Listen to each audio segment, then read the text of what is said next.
Hello and welcome to DC30 and our Mythic Odyssey of Theros. D&D with an ancient Greek twist. I don't know if it's because of the turtleneck jumper that I've gone more AM radio, but I might roll with it. I'm going to tell you horrific stories in this monotone voice to the sound of a slow cello. No, anyway. How is everybody this evening? How is everybody in the audience? Are we all well? Are we all good? Are we grand? Welcome, Angel Undies. That's a cosplay friend of mine. It is good to have you in the chat, man. How are you? We got a notification. Angel Undies is now following. Thank you. Welcome to the, what should we, call, what should we call the pure, unadulterated madness. No, but seriously, thank you, Alistair. All things considered. But what should we call our fan base? It needs to be something, Theros-y. The Mystics. Hoplites. Our Hoplites. Welcome to the band of Hoplites. In that case, with that cheery note to begin with, I will launch right into the recap. So, when last we left off, you guys, after repelling a small invasion of lichens from a nearby village where you were pit-stopping on your journey to escort Nazaros Longspeaker back to the Vale of the Leonin, you set about the next day on the next length of your journey.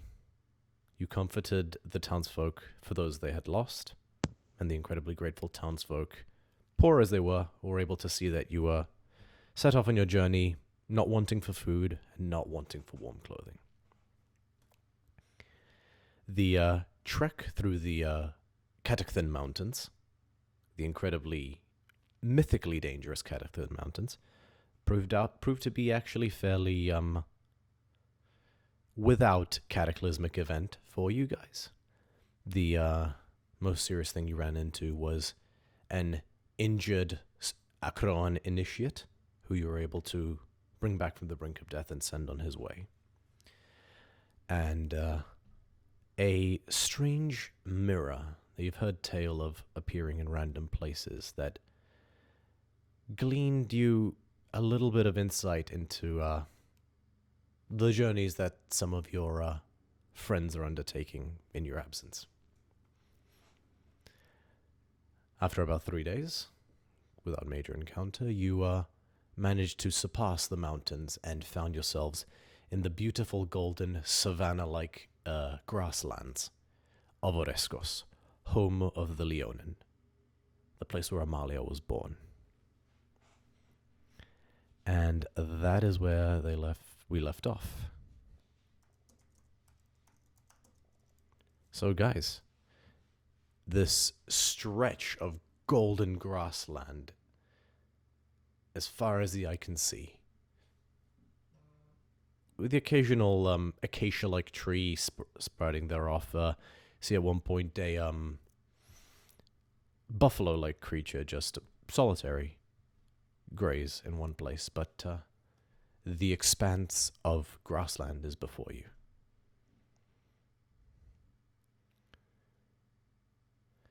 I can't help but admire this sight whenever I'm away for a time.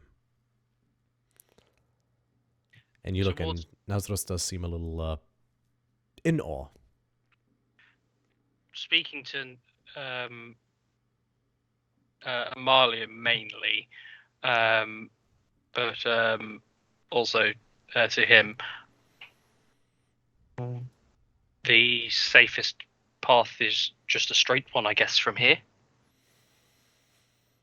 Essentially, yes. The greatest danger in this valley, once you enter the main lands, is other prides not taking kindly to uninvited guests. But you have me with you, and you will have Amalia with you as well, of course. And that carries a lot of weight in terms of uninvited versus invited guest. And, Basically, we will keep you safe. in particular, I am somewhat known amongst my people as a voice of repute, if I may say so myself. I can vouch for you. See, we have good people. Also, if you see someone like really tall, really kind of menacing looking, with a scar in his eye, that might be my dad. And if I growl, then, hold me back. But other than that, we should be fine. What?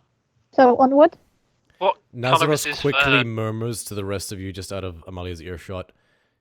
Let me be clear, that description matches a lot of people who live here, so maybe just ask her to confirm before you break your blades out.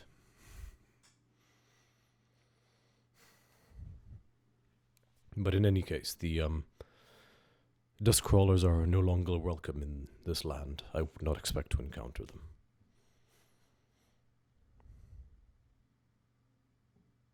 So, are we going this way?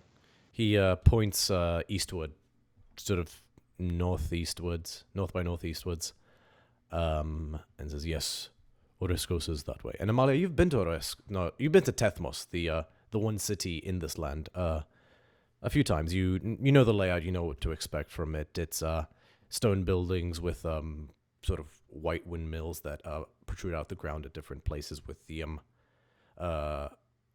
Hall of the Matriarchs is the sort of the big domed building at the center. You know what it looks like. You know what to expect. Right. Even with the kinder terrain, it'll be a couple days' journey. We should get moving.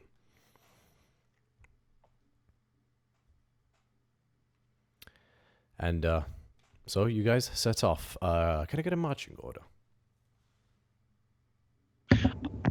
I'm going to be kind of walking parallel with Amalia, just kind of trying to get a beat on her to see how she's coping, if she has the same reaction to the lands as our ward does.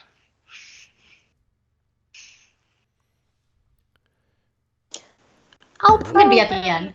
Yeah, I'll be with Ubithinia at the end. We'll just be in the back, vibing. Want to ride? Come on. Party people in the back. Yeah, party people. Us and Plummet just. Yeah. Nazaros will offer to walk out in front so that he is the first thing any wandering bands might see.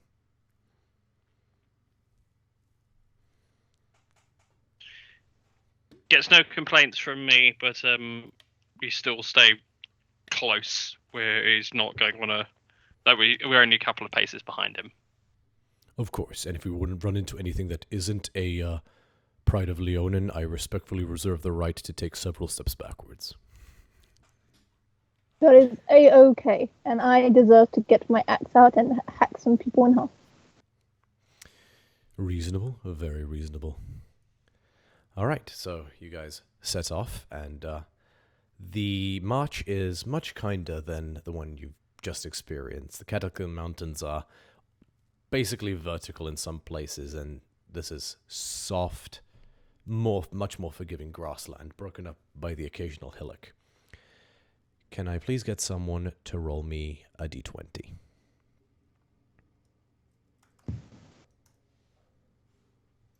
I got a 16. 16. Let me simply consult the table. Sorry, 1 second. Also, I totally forgot to set up the Oracle cam for in case if we need to use the maps. So just quickly doing that now. We run a tight ship here. Anywho, all right, 16. A calm day with no event. Broken up by the occasional herd of wandering buffalo, or you spot a lion's sort of beast lion's den in the distance at one point, but you give it enough of a wide berth that they don't pay you any mind. And you come to the end of the day, setting about Sun is beginning to set at this point. You've been traveling for a good 8 hours at this point, and Nazaros says, "That is far enough. I expect we will make fall at Tethmos by the morning after tomorrow. We should make camp now."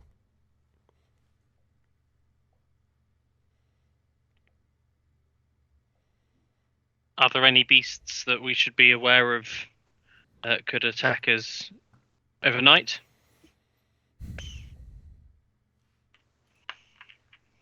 The most Do we need a tiny hut? The hut will go a long way. I can't think of anything that would breach the hut. There are the usual hazards, nothing unique to this place. The odd chimera, perhaps. Christina shrugs and nods to Ubithinia. Hut it is. Or huts? Are we going fancy Our again? sororities? Oh. I'm sorry, I don't know what that is. Oh. Long story. I'll just do my tiny hut. And, yeah. That'll be fine.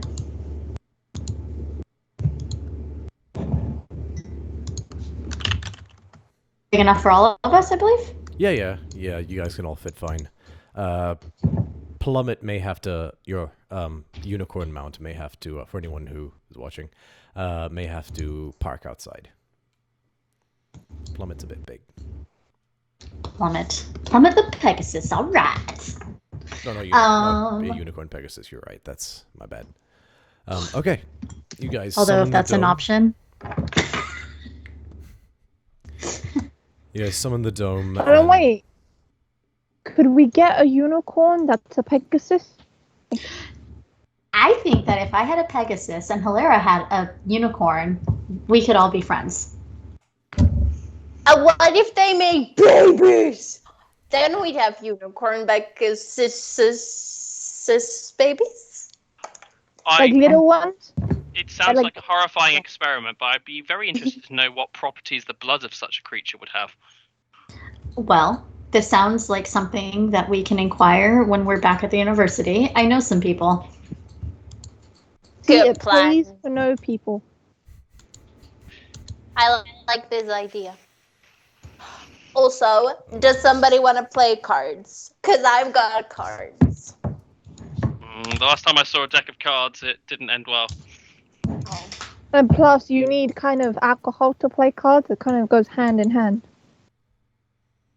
Did nobody save a Molotov cocktail from the last instance that we were in? Yeah, we still have two. Are you shuffling cards Mommy right now? has them. Bottom. Yes, I'm showing cards. I'm not looking at my notebook. At this point, you notice Nazaros's ears flick slightly and his eyes like sort of turn to the side, and he sort of raises a hand to you guys. I will subtle cast Dark Vision. I looked to the direction he looked in.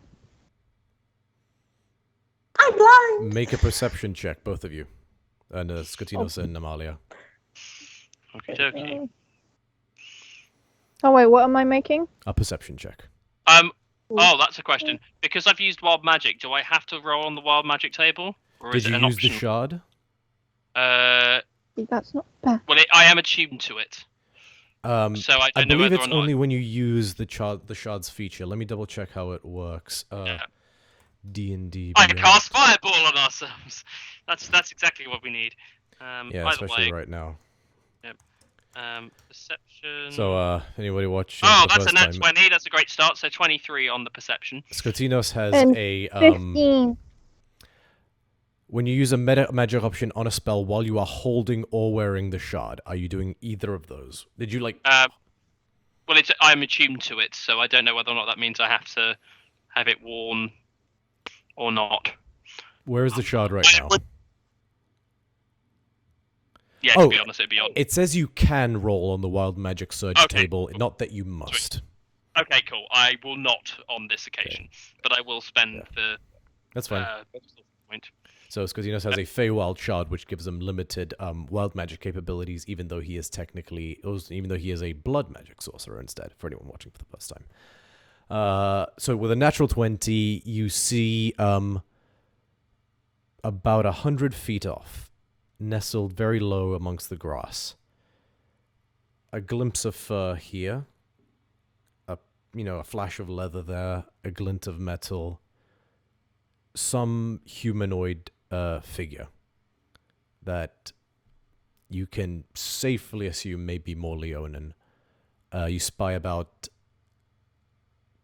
10 to 12 of them rustling about 100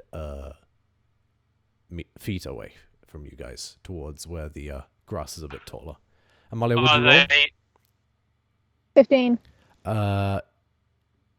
So you don't quite see that amount of detail that Scotty does, but you see some rustling movement, and you're from this territory. You are you put two and two together. It's not difficult to discern that it is probably some form of band of Leonin. Would I... Never mind. Okay. Would it from their movements? Is there enough for me to ascertain the potential of a bandit attack? How are these rustlings spread? With the nat 20, I'll say they spread far apart enough that anyone looking to retaliate would have to pick a target, to put it that way. Okay. But they seem to be moving in formation. And it seems to be very low patient stalking. Nazareth says, "Best if I speak. Make no sudden movements." Turns around, takes 2 large steps forwards. "It is I, Nazros of the Longspeaker Pride. I am being escorted by a band of mercenaries under my employ safely back to Tethmos to rejoin with the Council of Matriarchs, and the hunting allocations might begin. We mean no harm to this land." I would like to hold an action to cast Hold Person or Blood Clench on someone if they look like they're about to loose an arrow. Understood. Anybody else doing anything?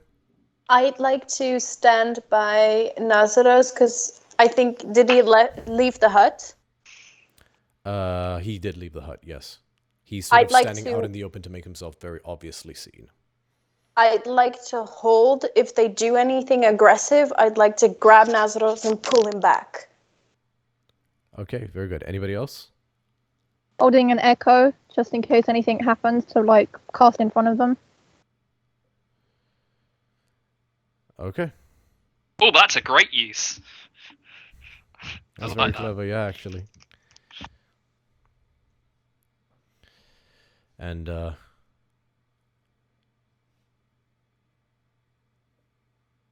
Nazaros, finishes by simply, in Leonin, saying a phrase which none of you understand, but Amalia, you understand. He simply says, "I am all of me," which, Amalia, is a saying. It's sort of like a unofficial motto that is common amongst Leonin, which harkens back to the days of the Archons and the Leonin rebellion against the Archons. It's part of the reason Leonins, this, Amalia, very typically reject the notion of the gods.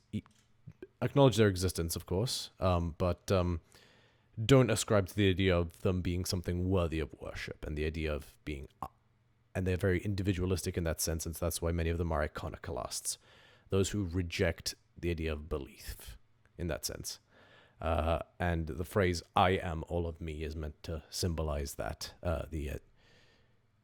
All power comes from myself, not from a deity. And as the words leave his mouth, the rustling grows a bit more, and then 1, 2, 3, 4, and then, the dozen or so Leonin that were in the grass stand up in a visibly far more relaxed position. and begin to calmly walk forward.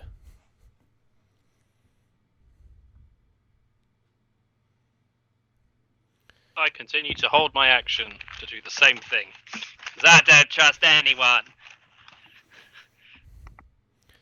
You watch as one of them, who is holding two incredibly long serrated knives, just like flicks them and like, just stows them behind. As they get closer, you notice they seem to be all wearing the same color scheme, which appears to be green as well as a sort of very dark gray, almost like a graphite gray. And So what clan would that be specifically? you see a symbol. Pride clan? You see a symbol etched on some of them, as in painted on some of them, which is a sort of diamond-like triangle. Oh, sorry, a diamond shape, which is slightly longer on one side, that has these little streaks coming off of it, almost like sparks. Make a history check, Amalia. I'm not good with history. That's not okay. Sandwiches! La la la. What'd you roll? Sandwiches. 2. You have no idea. Do I know? I'm just kind of looking, and well, I'm It'll somewhere be a higher between. DC, but I will let you try to roll for it. She's just at the back of the bus, Yeah. thinking, I wish I brought more catnip for this, but let's see. 22. That's an incredible Amalia. roll. And unfortunately, it isn't quite ringing a bell. You're not native to this land. Much is not known about Leonin in terms of their internal culture. Even the ones who venture beyond the lands of Oreskos are quite secretive about their home life. So this wouldn't be in any book, unfortunately. It's a terrific Amalia. roll, but it's an yeah. However, It's like the downside. Nazros also seems to visibly relax and steps forward. The person who appears to be in charge of all this, a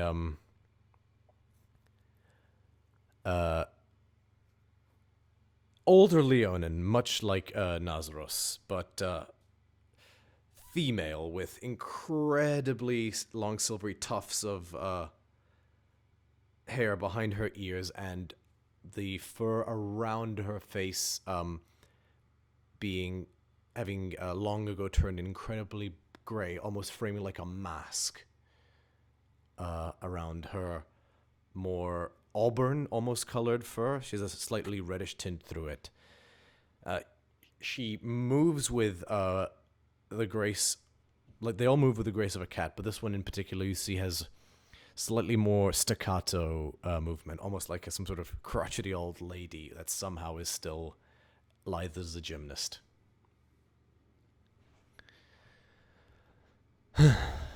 "'Tis good to see you, Gahira.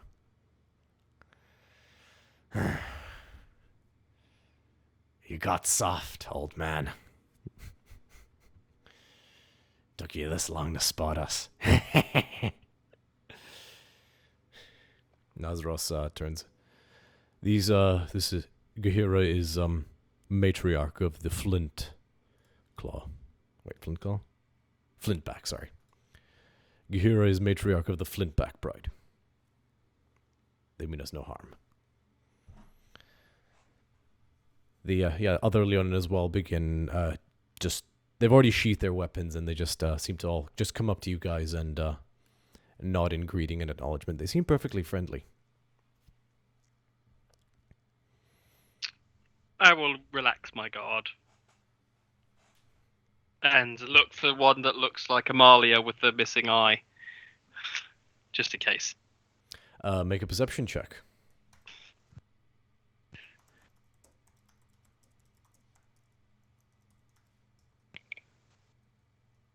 They all look like your father. 7. Yeah, I'm not touching that one with the 10-foot pole.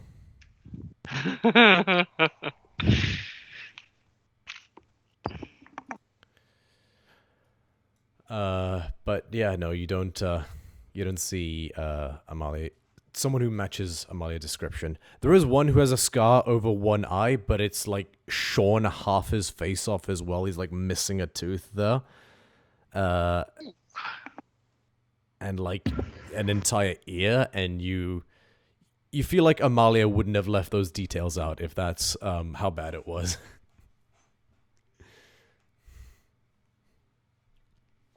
But yes. A couple of them do come up to you and say hi and everything like that. Hilira, you're greeted by a very large, almost like boisterous belly, like male Leonin with like a huge red mane. You're like, oh goodness, you're small. Hi! You are very big. Thank you, you're adorable. Bithynia! Hello? What is going on? What is the situation here? The crotchety, the older one, just simply says, Theros, settle down. And, Nazaros just continues the conversation. I'm surprised you're not already in the city. And, the older lady is like, well, you know, old habits die hard. We, caught scent of a herd of Olroks this way. Thought we'd try our luck, but I think they moved on. Come on, you old so-and-so. Let's talk. And, Nazaros gives you guys a look saying that it's okay, and, they sort of venture off slightly to speak a little bit. Bithynia, I know we are like meant to protect this guy, so like should we like walk with him for this chat? Like what if something happens? What if this like person like kills him while we're like waiting here? Like we don't know these people. Like I don't really know what to do. Well, what are your thoughts? By land and by sea, would you feel comfortable either on the ground, if I went up with Plummet, or if you want, you can go up with Plummet and I can be on the ground. And that way we can have, like, the ability to see and go, like, at an angle if something happens. That's so smart. I could also turn you into a mouse. And then every Leonin gets distracted and I can pull Nazaros away. And then I Theos, can tell who's him, still like, standing "Bro, what do you right want?" there, says, oh, rest assured, Nazaros is a respected elder in these lands. No harm Yes, will but he befall can't fight. He can't. We've been in 2 fights that I can remember, and he hasn't fought. He's let us fight. So, like, I don't know when to protect him anymore. It's very confusing. These lands are much safer, and besides, they only venture a small distance for privacy. Rest assured, we are here. He just grins a big, tawny grin. I don't like Basically, it. Leave him alone. I think he's fine. I think that's just a friend. Fine. Okay, but if he dies, If he dies, it's on my hands, okay? Well, that's a bit aggressive, Amalia. I think it should be on them. Like this person, I don't remember her name. We got told once. I can't remember everything. It's their fault, not yours, Amalia. It's been a long day. I think we all could do with some wine. Anyone have wine? I am out of wine. Did you bring wine by any chance? No. No, we've got plenty of whining. Theos pulls out like a animal like bladder type container and holds it out to you, Scotty. I take it and I say, I can assure you these are nothing but allies. And I shall take a swig. Okay, they have spoken. They said that it'll be on their hands. We have Plummet. We have options should something happen. Scotty, an incredibly sour taste hits your mouth immediately. That's followed by an almost sickly sweet aftertaste. It's what I was hoping I'd actually get a taste of. It's the liquor that he mentioned earlier. Do you have something questionable in your mouth again? Always, but in this case, it's desirable. I still have remove curse if anything goes wrong. Again. Scotinos, by the way, can I have my unicorn back? Like, it's really, I've really been... Oh, yes, of course. And to kind of take it from, I kind of think I've had it kind of like wrapped around my belt loop. And I pass it over to you. And Theos clarifies, fermented gakko root, my favorite. But at this, basically, the other Leonin begin to just not so much make camp. It's clear they don't intend to make camp here, but they sort of settle down slightly. One of them finds a stump and sits down. Another one picks up a stick and sort of stands it up in the middle, and then pulls out a small ruby, which she crushes in her hand, and then blows, and all of a sudden, a large ball of fire just resting on the end of the stick puts light everywhere. Short rest. It's a short rest, everyone. I barely just got done building this hut. You would have to remain in the hut if you wanted to. Did you leave the hut, by the way, Bithinia? No, because I had fair enough. said that I would, but we decided not to because he could go on his own. The hut's still up. The hut's still up. But the Leonin remain nearby, and they're not necessarily engaging in conversation, but they're being present.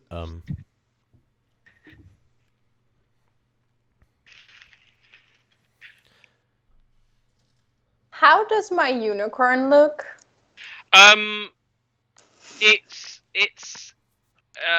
It could do, if there was such a thing as a dry cleaners in this world, it would be great. A good prestidigitation probably would clean it right up.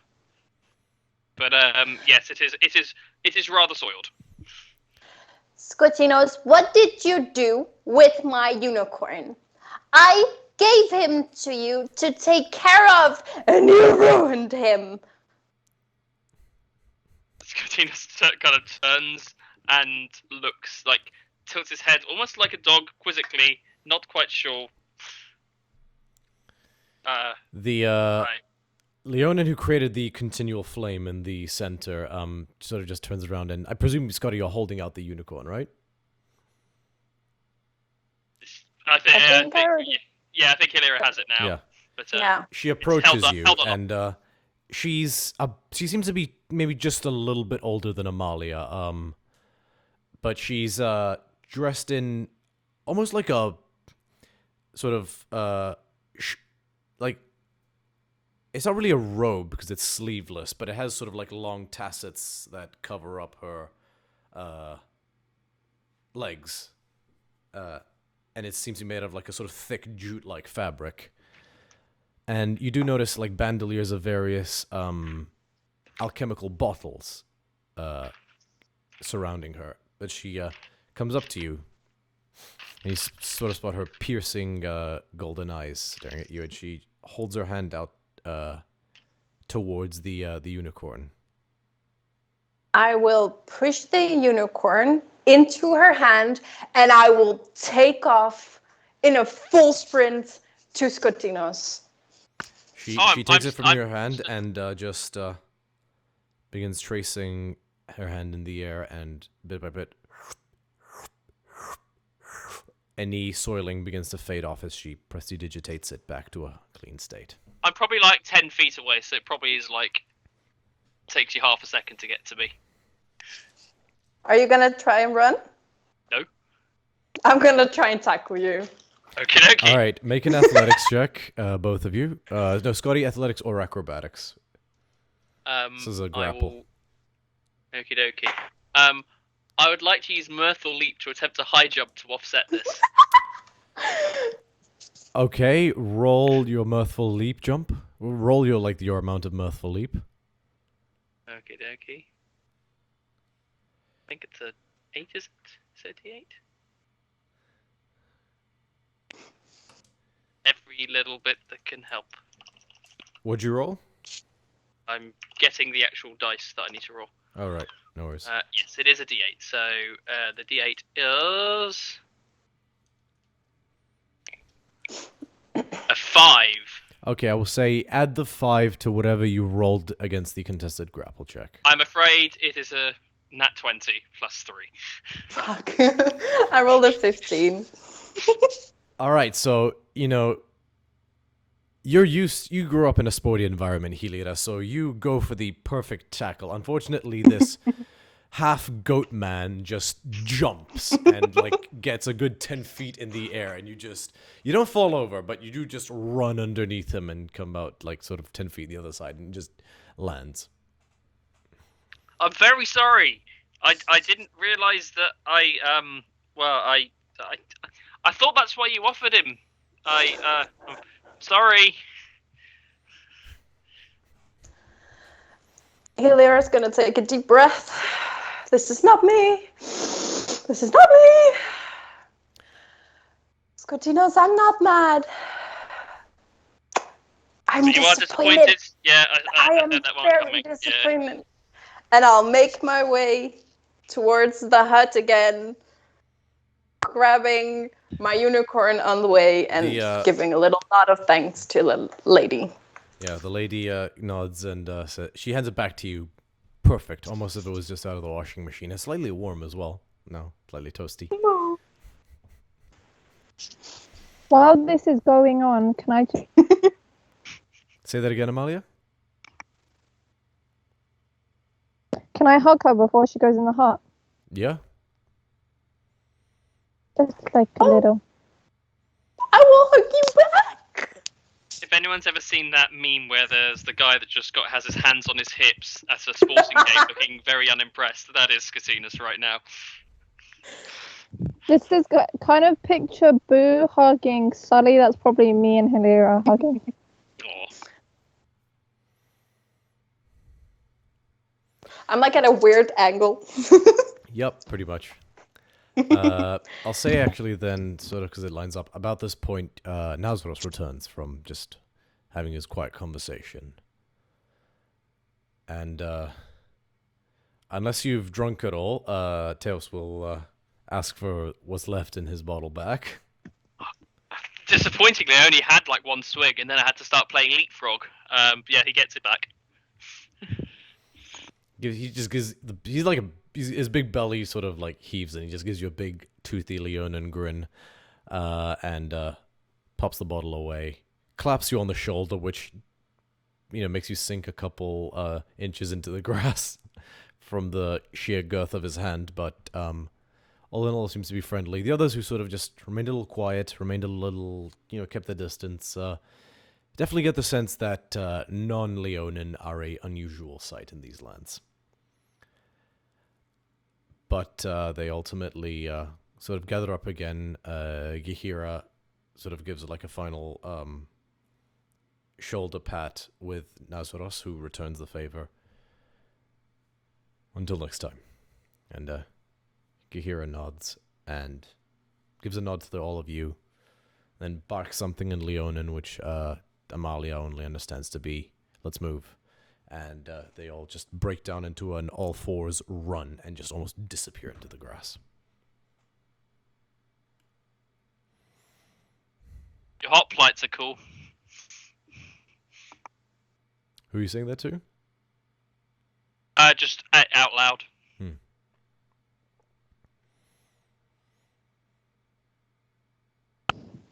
Yes, the Flintclaw are they're good people. A little misunderstood, a little crazy, but in the best way.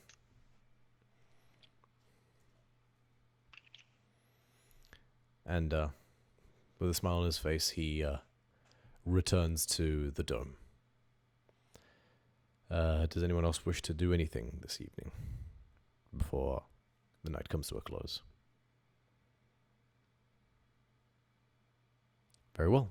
Then I'll say you guys check in under the dome. And a long night's rest is had. Looking out into the stars of Nyx. And so you're going to mark a long rest, and you come to in the morning with the sun bearing down on you guys. It's quite toasty in this part of the land, even at this time of year. And you set off again. Can I get someone else to please roll me a d20?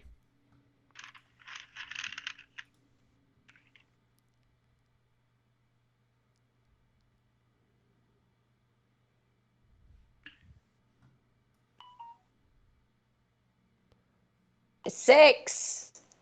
Nice. 6? Yep. Okay. Can I get a marching order? Back of the bus. Same marching order as before? Yep. Same again, Yeah. I believe. All right.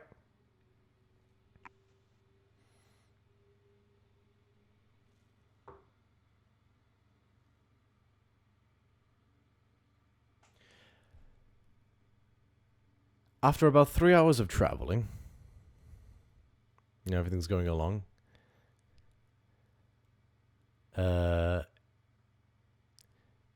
You all hear a very heavy thud in the grass. Boom, boom, boom, boom, boom, boom, and then you just see Oh, an area of the long grass is a rustling coming towards you very quickly, and before you know it, boom! Emerging out of the grass is a larger than plummet, multi-headed creature. One face of a lion, one face of a dragon, one face of a goat, and a snake's head at the end of its tail. Large, leathery, bat-like wings on the body of a lion as well. Only there are areas where it is covered in scale.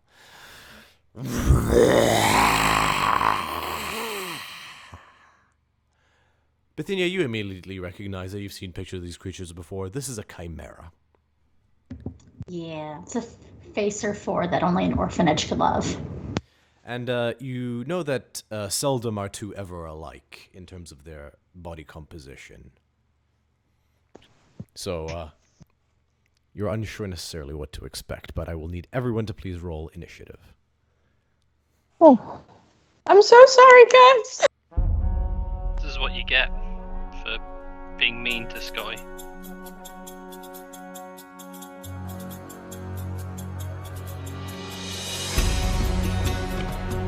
Oh god.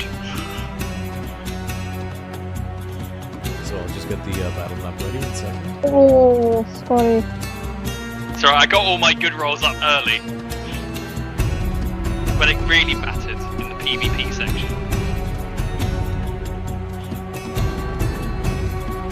Okay, so it was Nazaros in front, followed by Amalia, followed by Scotty, I believe, followed by Helena, followed by Bithinia. Yep. That music is entirely too loud. Okay, there we go. If anybody in chat thinks anything is too loud or too quiet, do let me know, because I'm trying to sort of keep on top of that sort of stuff.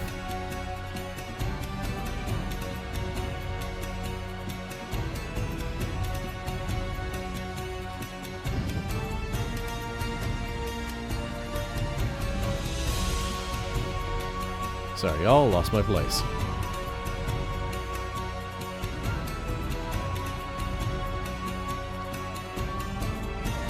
Okay, so battle map is ready. Thank you all for your patience. Shall we activate it? I guess. And I will switch to the think so. battle cam. Guys, stay. Okay, I turned the music down. Is it better now?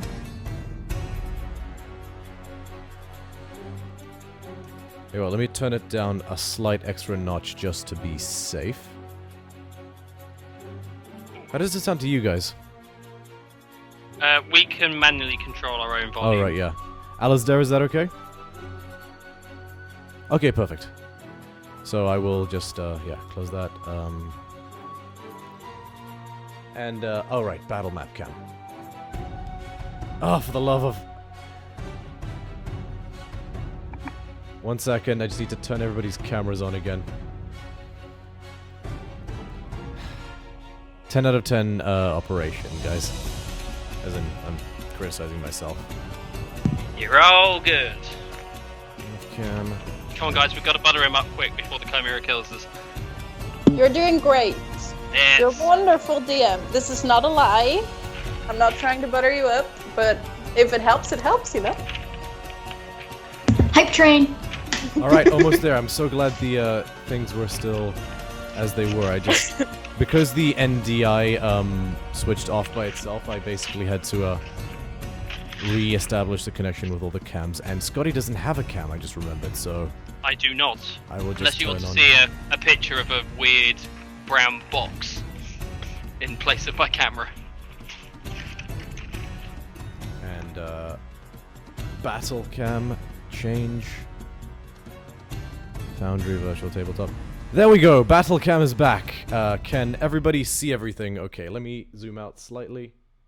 I don't seem to have visibility. I can see my token, but I can't see... Oh, I haven't turned on global illumination, hang on. Sorry about that. Configure... Oh no, token vision is on. You can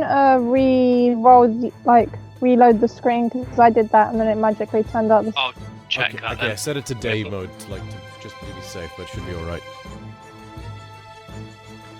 No, Okay, great, same issue everyone still. should be able to see everything a-okay.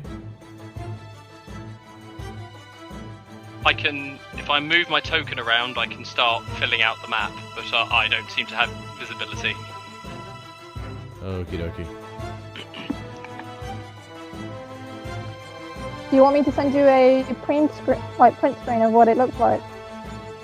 Yeah, you can do. That'll work. Thank you. Let me just double check something. Oh, right, you seem to be that problem as well. I think it may have been a token, vision, has vision. Oh, your token has vision, and it's definitely not nighttime. What's going on? I'm gonna turn off token vision, turn it back on again. Unrestricted vision range, that's the one. Better? Perfect, thank Sorry, you. lots of new settings to play with since the update.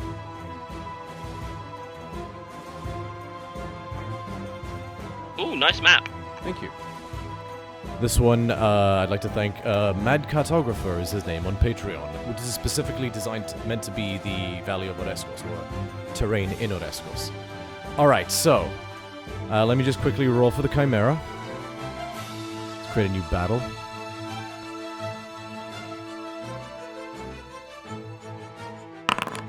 Alright, so 25 to 20. 20 to 15. 15 to 10. 13. 13. Okay, and out of the two of you, Helena would go first because she has the higher initiative. Sorry, the higher dex. Oh no, not again. Alright, 10 to 5. 5.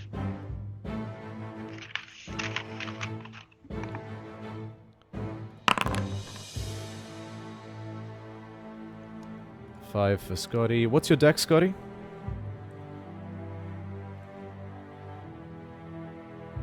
Plus 3, 16 total. Copy that.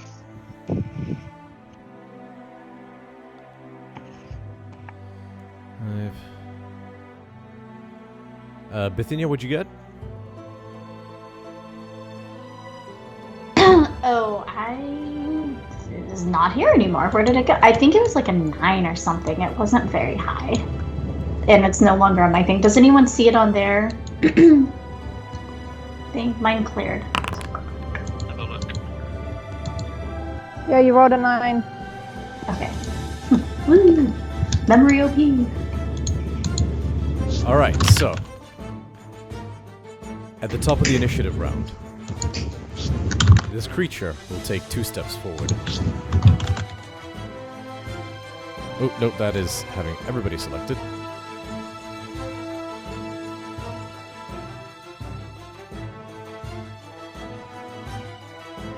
Probably not scary. Just check the range on something.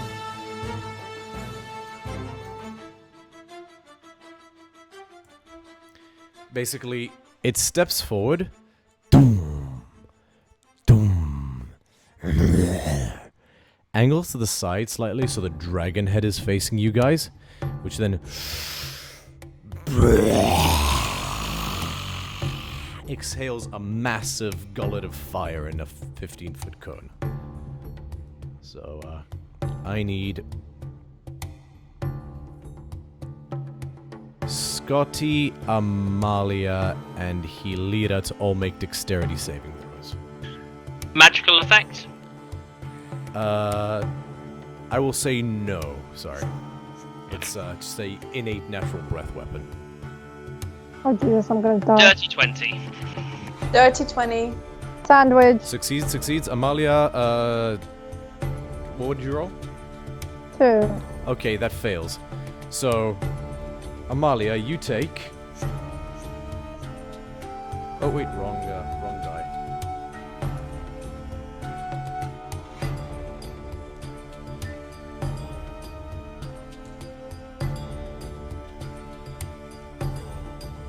Don't panic, I'm not grabbing a million die, I just can't find the types that I need. Really? Because you have a box filled with dice. Yeah, sometimes they're hard to tell apart. Alright, Amalia, you take...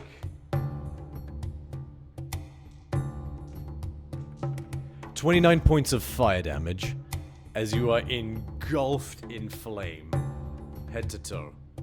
Hilira and Scotty, you each take half of that, so 28, 14.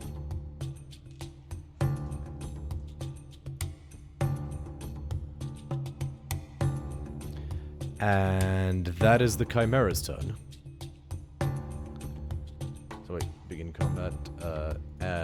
Next up, Nazaros, who actually rolled fairly high on his initiative, is basically going to take the dash action and go 5, 10, 15, 20, 25, 30, 35, and just retreat behind the tree. Actually, no, he's going to dash behind this rock and just take cover.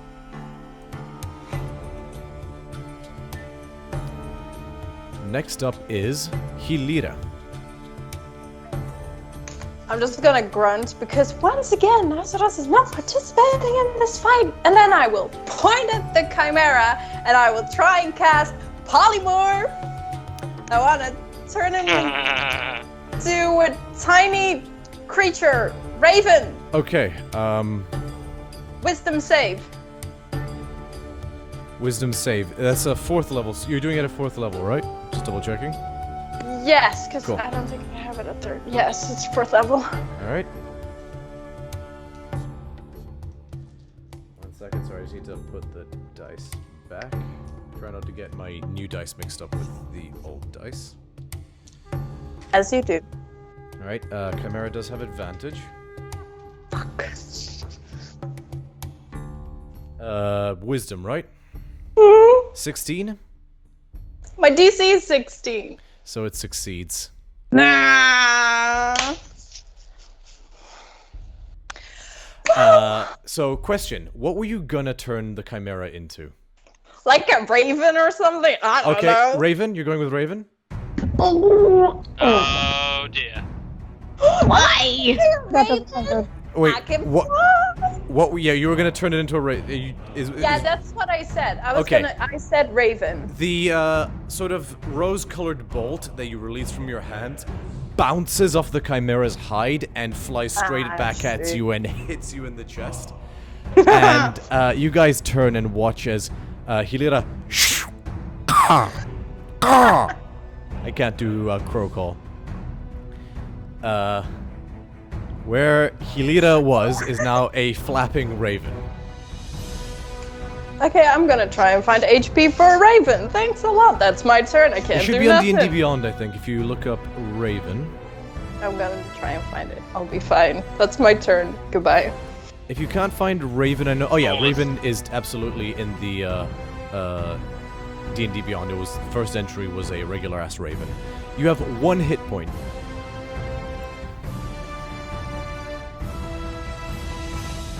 And you have a beak attack which does 1 piercing damage. Okay, anything Are else? you able to end your own spell? Yes, absolutely. Okay. So you can absolutely drop it whenever you want because you're the caster. So you're still the caster. It was just the target changed is the only thing that changed. Okay, next up, Amalia.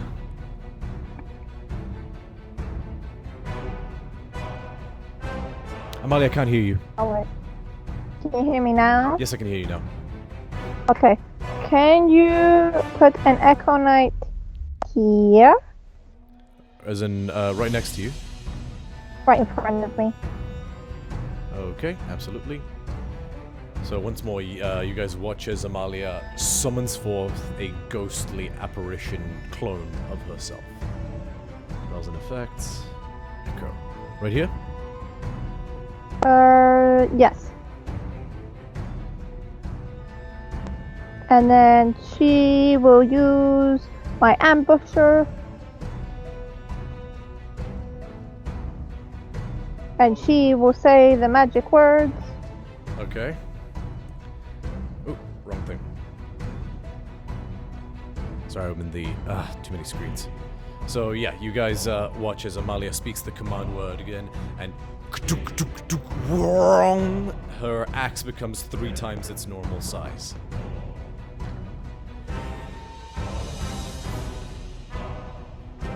And up. 18. 18 to hit, 18 hits.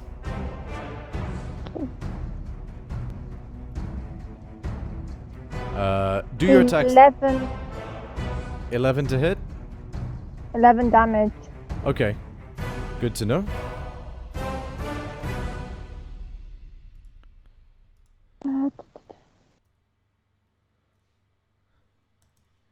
Okay, next hit.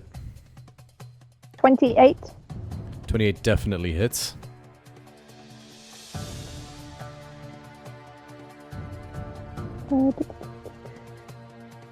Damage is 9. Okay. You're rolling 3d12, right? Why am I rolling 3? Because you use your axe's special feature which triples the amount of damage dice it has. You said you So I have activate... to roll 3. You spoke the command word, you said, right? Yeah. Yeah, that means the axe becomes 3 times larger and does 3d12 on each hit instead of 1d12 for this turn only. Oh, okay. Okay, roll an extra... Did you not do it for the last 2? I didn't do it for the last two. Okay, no. roll 4d12 and just tell me what you roll. Alright, 1 second. It would be 4d12 plus 6 though. No, it isn't, because you already added the plus 6 to the other 2 rolls, right? Yeah. Yeah.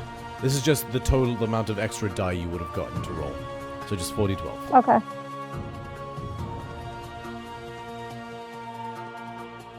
$19. 19 total. Good to know. Alright, so that's both hits. Anything else on your turn? No. Just like that. Okay. And as you basically leave 2 supermassive lacerations in each flank, you give it a satisfied smile and then your axe returns to normal. The effect of the spell went off. Alright, and if that is the end of your turn, next up there is Ubithinia, your turn. Oh gosh. I'm gonna hex this thing. I'm gonna go for the huge. Gonna go for the hex, you know. And is Hey, it still a bro, don't raven or fix it's it. not a raven? Hilira is a raven right now. If you give me a second, I'll see if I can pull up a raven token. I'll just say cursed for the moment, but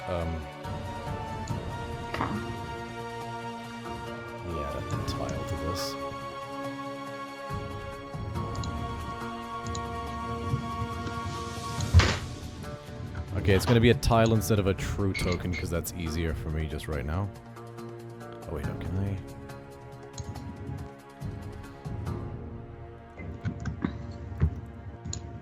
Oh my god, amazing. There.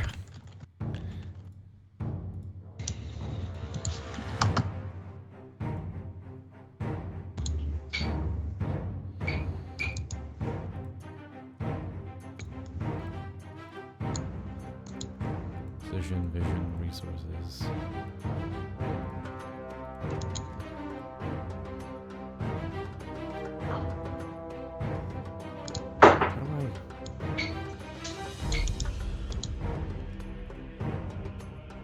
There's a way to, Okay, I'm just gonna... Okay, so you see that itty-bitty raven over there? That's Heliod. Heliod, you tell me where you want to... I'm gonna make you invisible. Heliod, you tell me where you want to move, and that raven will do it.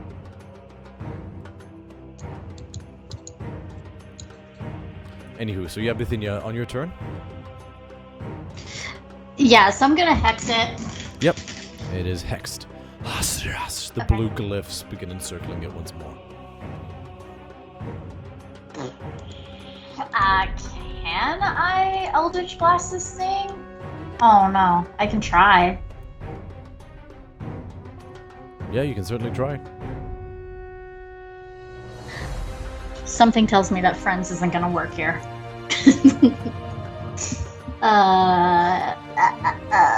Okay.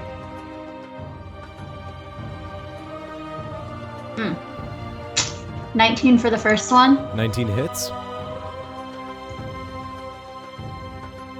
That's it, 19 hits. 12 for the second. 12 misses, unfortunately. Okay, so I will do the damage for the first one.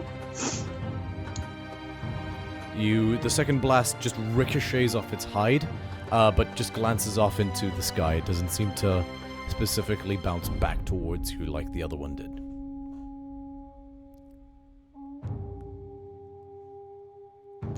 And so I have done 20 damage, potentially? On one hit, impressive.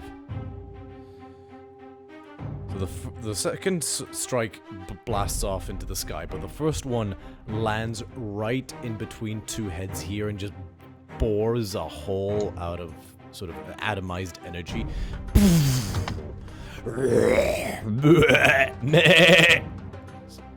The goat head yelps in pain.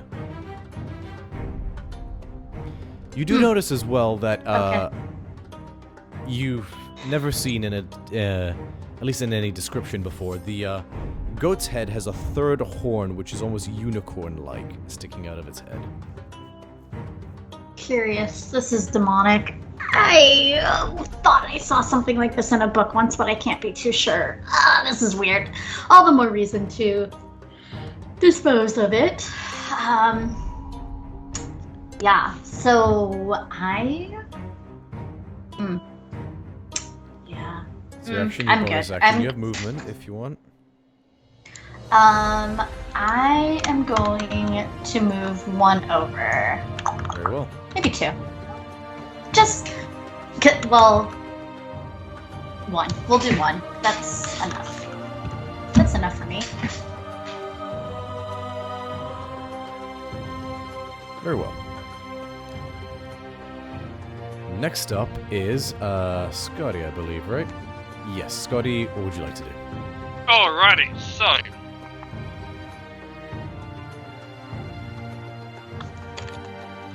I am going to move 5,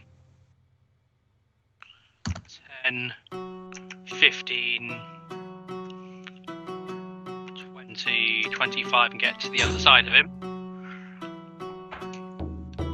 And then I am going to cast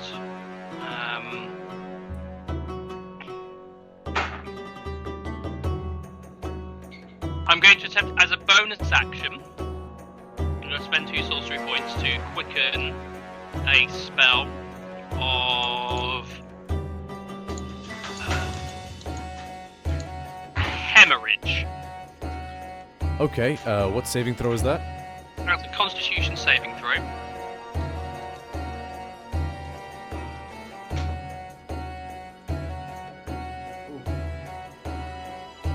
Okay, so 15. Oh wait, sorry, it's proficient. 18. Oh, that's annoying. Yep, that succeeds. Okie dokie. So, Please roll the damage for hemorrhage. Wait, what level is hemorrhage? it's 4th level. Okay, please roll the damage for hemorrhage. Okay.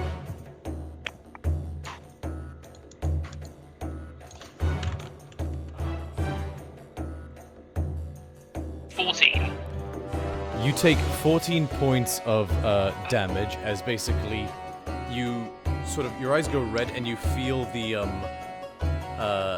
sort of take a hold of the Chimera's blood, but something seems to wrest control from you, something innate, something alien about this creature's eldritch-like form, its sort of shapeless abomination-tory form is just reflects the spell back at you, and all of a sudden you feel your blood thinning and a small amount comes out of your mouth. I will use the crystal to roll on the wild magic table. Okay. And I roll 18. Do you have that up? I do. Thanks. I am frightened by the nearest creature until the end of my next turn. Okay, so that is appropriate. Oh, sorry, no, that's not right. Sorry, apologies. No, that's 67, 68. I grow a long beard made of feathers that remains until I sneeze, at which point the feathers explode out my face. Slightly you guys different. watch as Skotinos tries to, do his blood magic, coughs up blood himself, and then a massive feathery beard erupts from his face. Okay, and for my actual action, I'm gonna regret my decisions. And I am going to... Oh, God. If he's resistant to magic, this is so much suck. Oh yeah, you do. I don't know if you have any attack roll spells. Well, I can attack, but I don't wanna. Well, then you don't have any spells that make you do an attack roll instead of forcing them to do a saving throw. No, not really. That'd be smart, that would.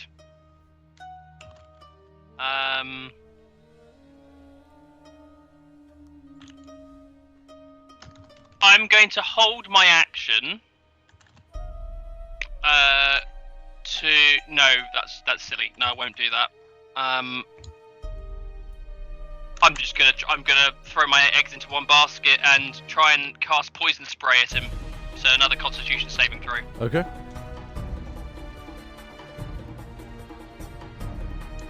Uh, 22?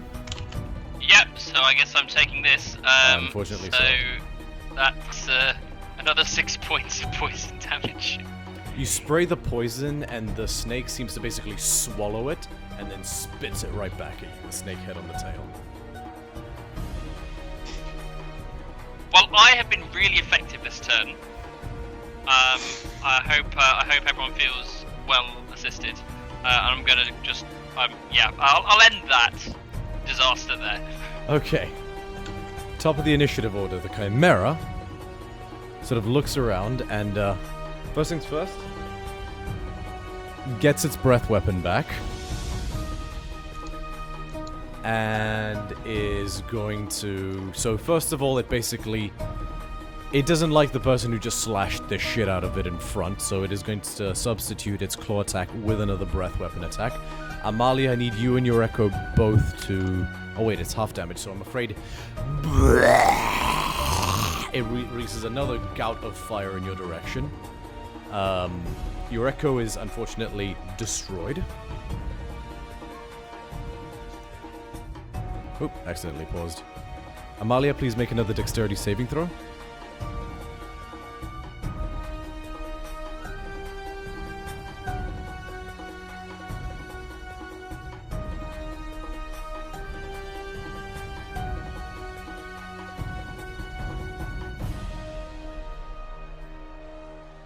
Mine. She's not That good. fails. You take another.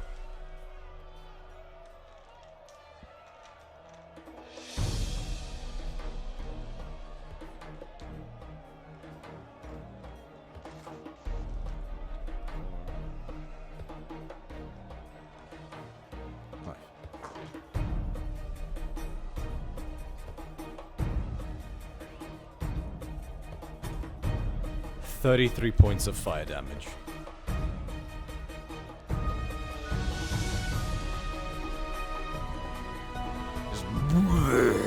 Your armor starts to blister your skin as it begins to glow ever so slightly red hot. You still up?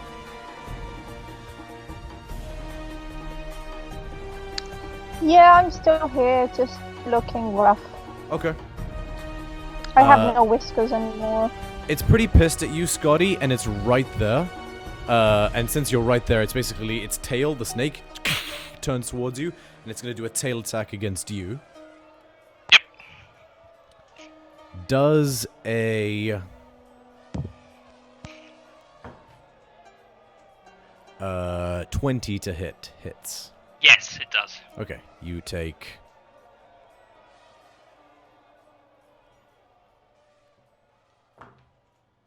4 points of piercing and 8 points of piercing damage. Forgot to add the modifier. And I need you to please make a Constitution saving throw. This is poison. If I can't remember if you get it. Yes, I do. Constitution saving throw. Yes. 24. Okay, you succeed, so you are not poisoned. Well, that's great. It's gonna finish up by doing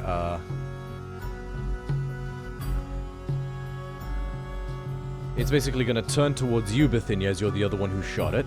And it's gonna ba-doom, ba-doom, ba-doom, ba-doom, ba-doom. And unfortunately, this creature's cat-like body sort of moves with such agility that you are not able to make an attack of opportunity as it runs. And it is going to use its head attack against you, Ubithinia. So the goat's head, it sort of angles the goat's head with the unicorn horn and is going to attempt to gore you. So does a... Oof. 10 to hit? Nope, sure does not. Yeah, unfortunately you have a good run up. Basically, you see it coming a mile away, so you sort of just get ready, and then at the last second you dive out the way. And the unicorn horn... I zag. Yeah, basically, it it misses you narrowly. But that is the Chimera's turn. Next up is Nazros.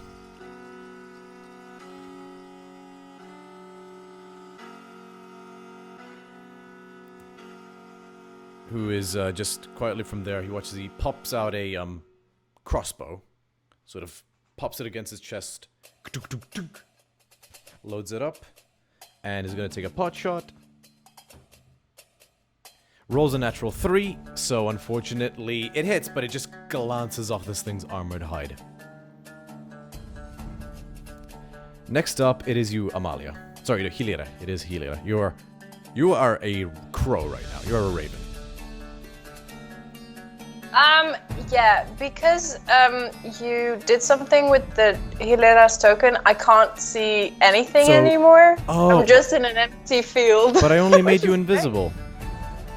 I don't know, I can't see anything anymore. Okay, I'm gonna make you uninvisible, but please ignore the Very invisible. ignore the Yeah. your person token. You are the I'm just gonna move it just here. Yeah, I'm gone. Yeah. Oh wait, I'm just gonna move it over here. Do you see the raven? So just tell me where you want to move it. Unless you drop the spell. What does it take to drop the spell? It's a free action. Okay, I'll You drop just the spell. Yeah, you just drop concentration. So Yeah. you're back. Yay! Okay, then I will... Amalia looks bad.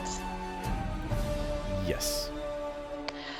Then I will cast a 3rd level healing word. Okay.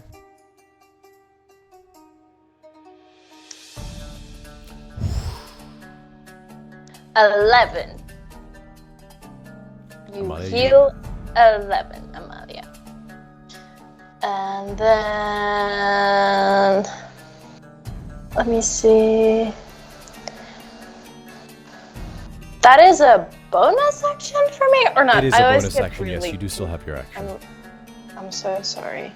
Then I don't know. I can't do anything. Anything that I have is saving throws at the moment. I'll cast Sacred Flame. Okay. I'll say with your wisdom, you have seen weapons be effective against this thing. Amalia cut through it without issue. So I could attack it with my rapier. I'll let you do that. Okay, I'll try and hit it with my rapier. Go ahead and make an attack roll. I rolled an 8. Total? Total. I rolled a 2. Yeah, unfortunately, this thing is pretty damn well armored. A lot of it is dragon scale, so it just kind of tink. Can't quite find purchase. Okay, well, that's all I can do. I'm gonna stick in my spot. Very well. Next up, it is you, Amalia. Okay. 5, 10, 15, 20. And then produce an echo next to me and Bithinia. Actually, no. No?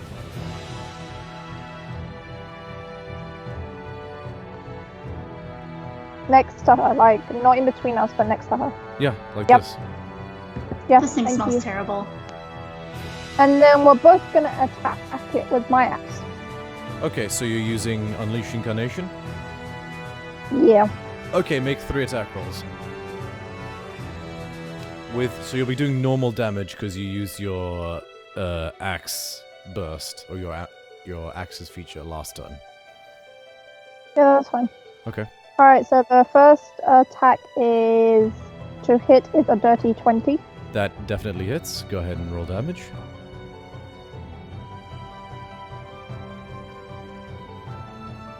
$15. 15 damage. Very good. Okay, then the second attack is 21. 21 hits. Go ahead and roll damage.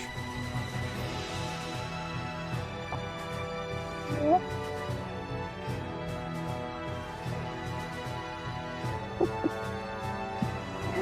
$18. Nice. Final hit. And then my final hit is 11. 11 to hit. Misses, unfortunately. You swing and... Okay, okay. Okay. Is that everything? Mm-hmm. Okay. Thing looks pretty pissed at you. It is quite bloodied after that assault. Next up, it is you, Ubithinia. Okay. I'm gonna move. Can I move? I'd like to move. You can. It will take an attack of opportunity. I have one. Yeah, but I have Sentinel, so when it makes an attack of opportunity, can't I hit it? Is that what Sentinel does? I always forget. Well, because I also have opportunity attack with my Echo. No, I know that. I just can't remember Sentinel doing that specifically. Let me just double check. Well, it says Sentinel when a feat. creature within 5 feet of you makes an attack against a target other than you, you can use your reaction to make a melee weapon attack So yeah, you can against make an it. attack, but you can't like cancel out the Sentinel or anything like that. Or so you can't cancel out its attack of opportunity. So yeah, you can make an attack roll. It's gonna make its first. And it is going to... What's it going to use? What would make the most sense?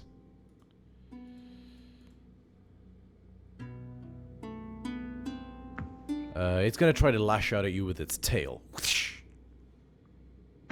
Me? Yeah, as an attack of opportunity, because you moved out of its range. Okay. Or, let me just double check one thing. Sorry.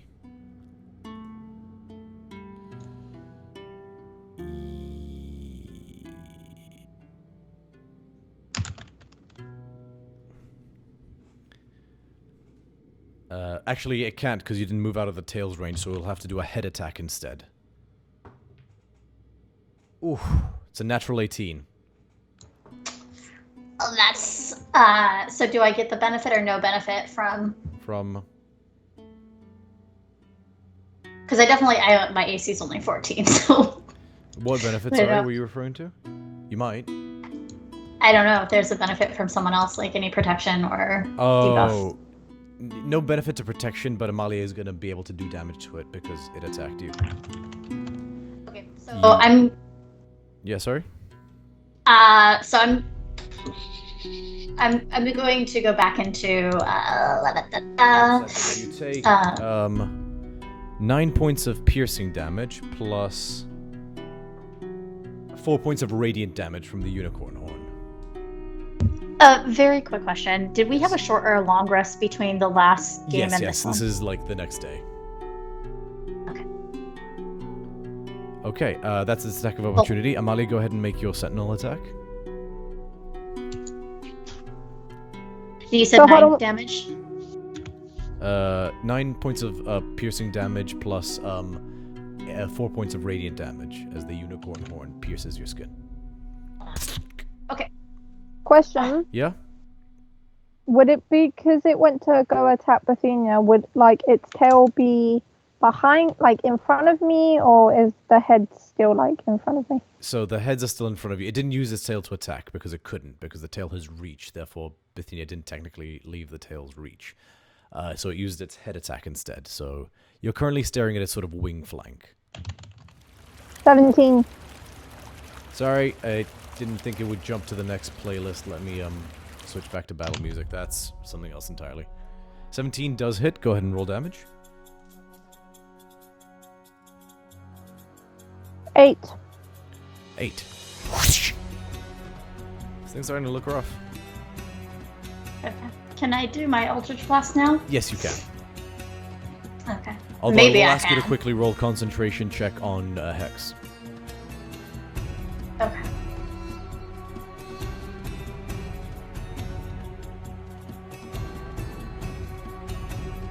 $13 total. So, half... Yeah, you're fine. 13 stands up. The DC was 10. Alright, go ahead and make your Eldritch Blast attack rolls. 22.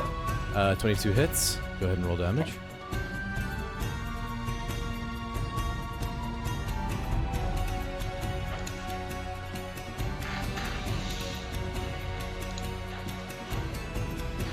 Uh, 10 for the first one. Very good. Go ahead and make your, go ahead and make your second attack roll. Is that 10 plus Hex? Nat 20? Natural 20, baby. Very nice, So- very nice. The first one, did you roll the Hex die as well? Yeah, that was total with Hex. Okay, cool. So go ahead and roll your die and double it for Hex as well.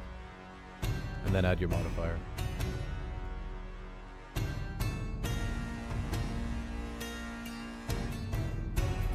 Three.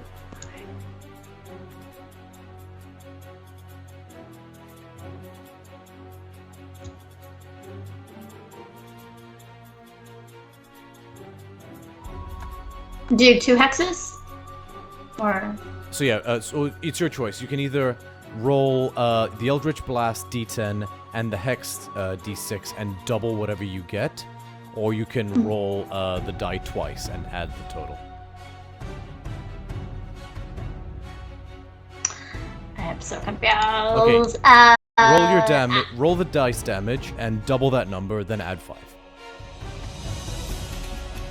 So 11. 11 total. Mm. Oh, And sorry. Still a good hit though. This thing is being worn down steadily. It's that's before my. That's 11 with Eldritch Blast, and then adding on 2 for my Hex. okay. So you rolled a 1 on the Hex die, Yes. Unfortunate. and is that with the +5 from your modifier? I am so confused right now. I rolled a 3, a 10, and a 2. So you rolled twice the amount of die. All right, critical hits. That is all that I rolled. Critical hits work one of 2 ways. Oh wait, so was the 3 the first hit? Was the 3 the first shot you took?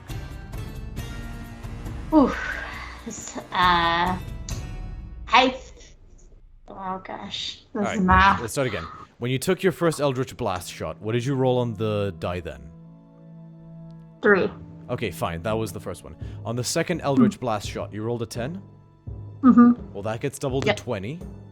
Okay. And then it's plus your modifier, because you have Agonizing Blast feature, which adds your spellcasting modifier to attack rolls. So that's 25. Yeah. And what did you roll? You rolled a 1 on Hex?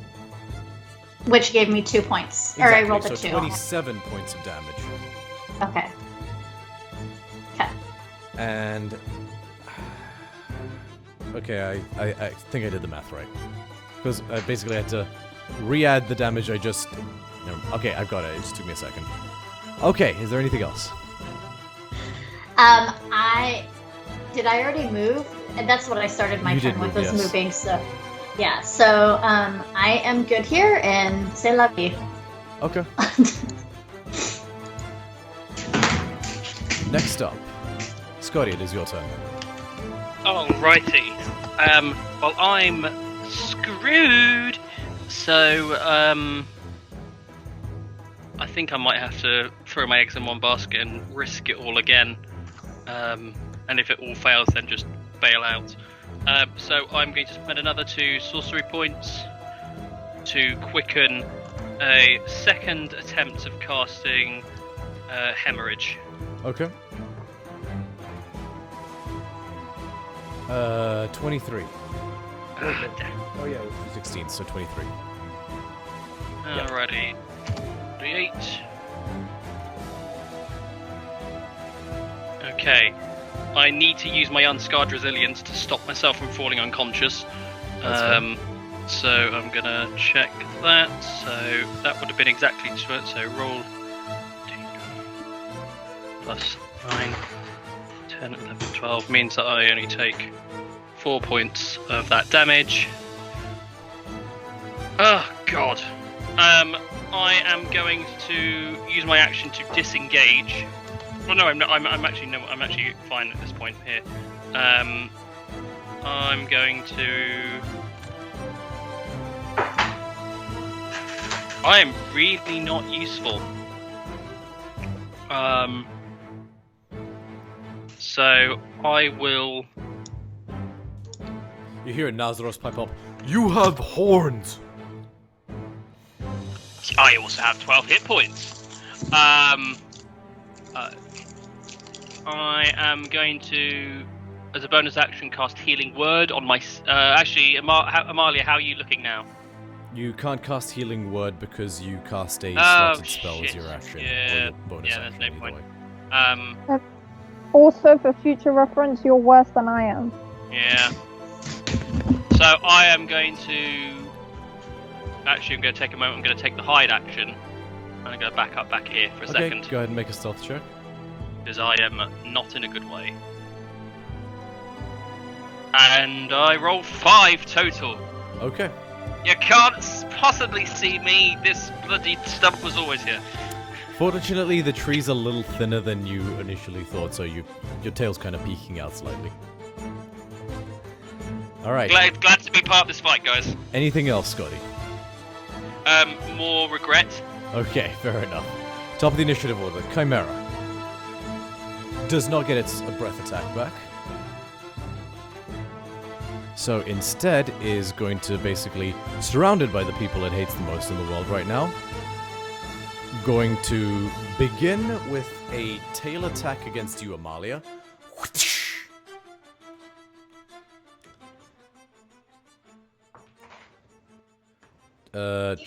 Does a 24 hit? Yep. You take 13 points of piercing damage. No, wait, sorry, I rolled the wrong die. It's not a d12, it's 2d6. You take 12 points of piercing damage, and I need you to please make a Constitution saving throw. Oh, Jesus Christ.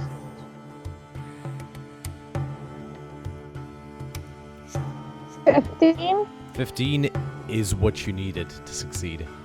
You are not poisoned. Hallelujah. Next up, it's going to do a claw swipe at your echo.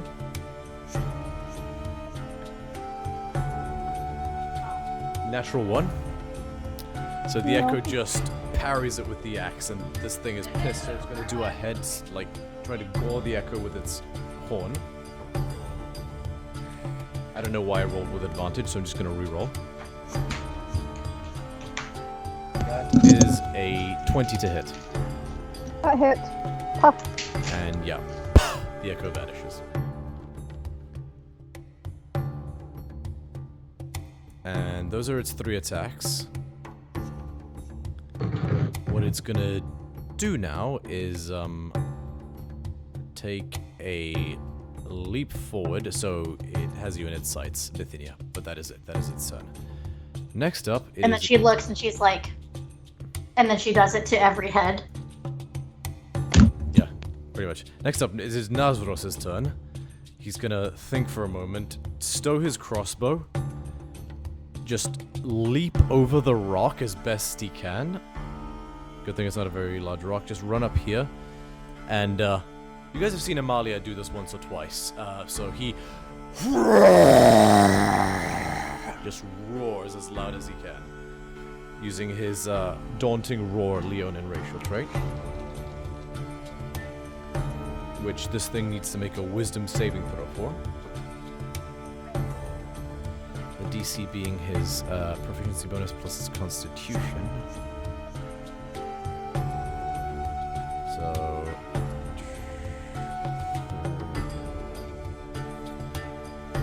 okay, so the DC is 11 because he uses the stat block of a bandit for simplicity's sake. So the DC was 11 and this thing rolled a 12. So unfortunately, it is not frightened of him, and that's all he can do. Hilira, it's your turn. Okay, Amalia, how are you looking? So. Sorry? So I'm not dead, but I will be soon. Great! I will cast another third level healing word. Speaking is hard. It's late. Very well. Ah! 16! I rolled pretty well. Thank you, love you. You're welcome! Please don't die! And then I will... Can I attack again with my rapier? Yes, you can. Yes, bonus action. Yeah. I know things. I know D&D. I'm You're smart. All good. You're all good. Go ahead and make your attack roll. Okay. 18! 18 definitely hits. Go ahead and roll damage. Yeah! I rolled a 1.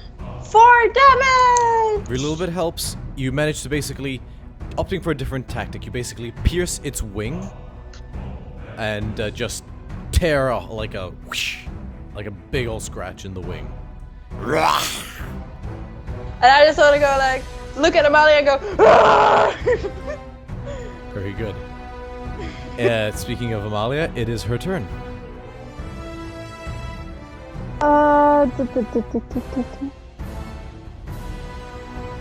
Okay, I will move here, and I will produce an echo over here, like in front of the goat's head.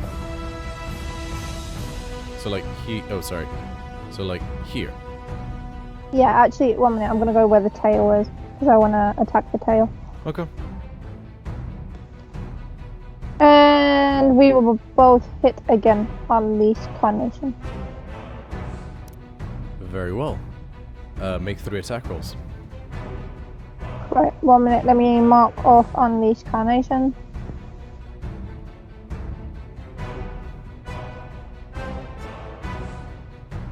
And then 3 times.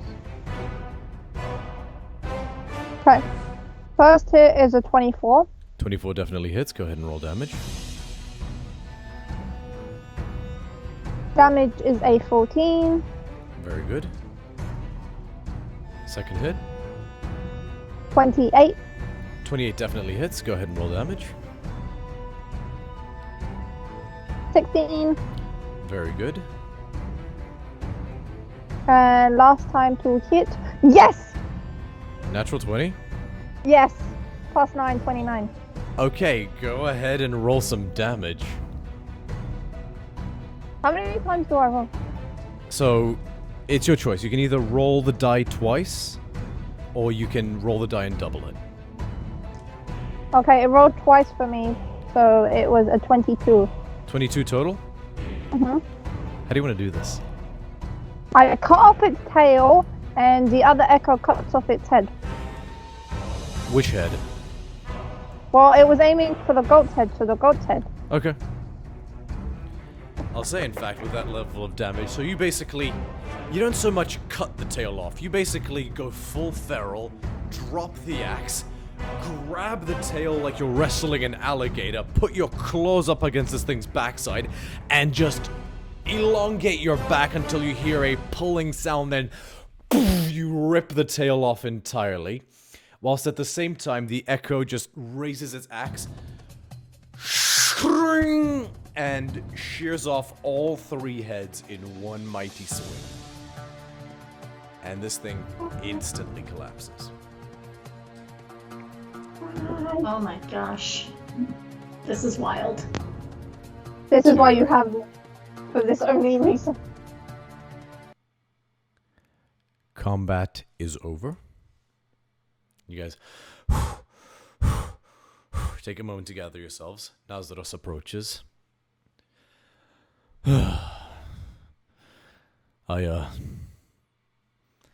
I'm glad you guys are here.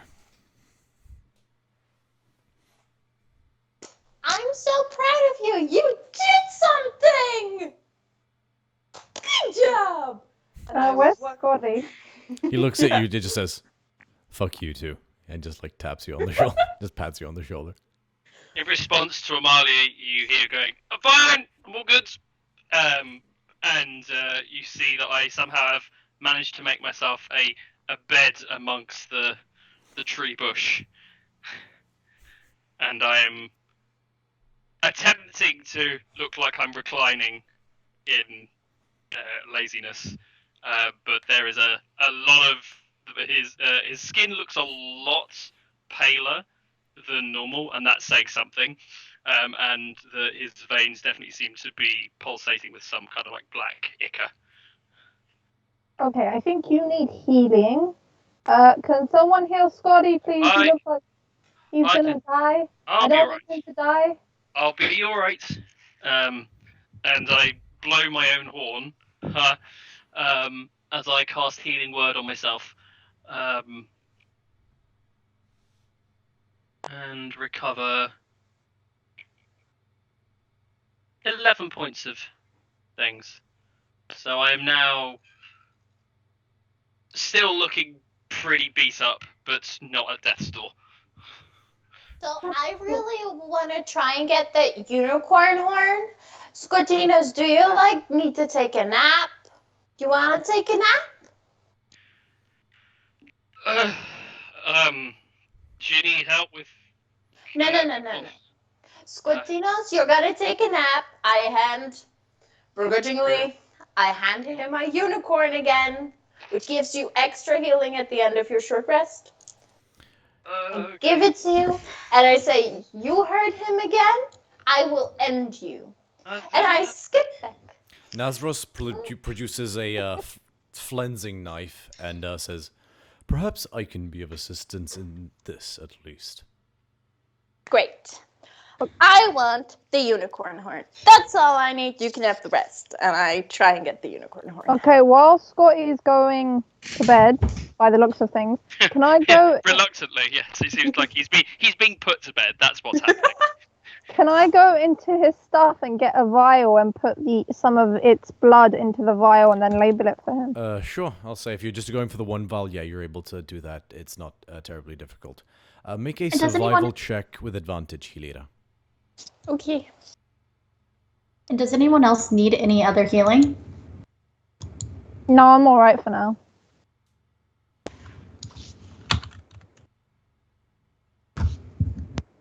$21. Not terribly difficult. You basically dig the dagger into like where the unicorn horn is coming out, and are able to basically like shucking an oyster. You're able to pop the horn off this thing's head. Yeah. And then I'll help Nazaros with whatever he needs, I guess. Nazaros is proposing that we this thing would fetch a fine roast meal in the city. It would immediately buy you a welcome to bring such a worthy hunting tribute. Perhaps we carry the entire carcass. Cool. You drag it. I think it's a great idea. You drag it. I'm absolutely offering to do my part, but it's heavier than I could manage alone.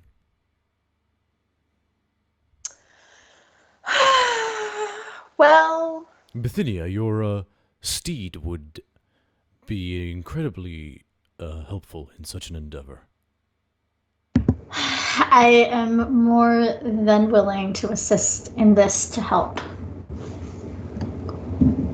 Thank you kindly. And he produces some rope, and it doesn't take too long to lash.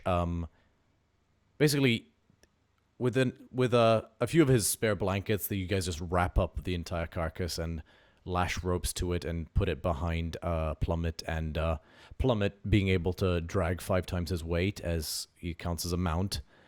Able to drag 5 times his carrying capacity is between everybody. It's not terribly hard to drag this thing along the ground.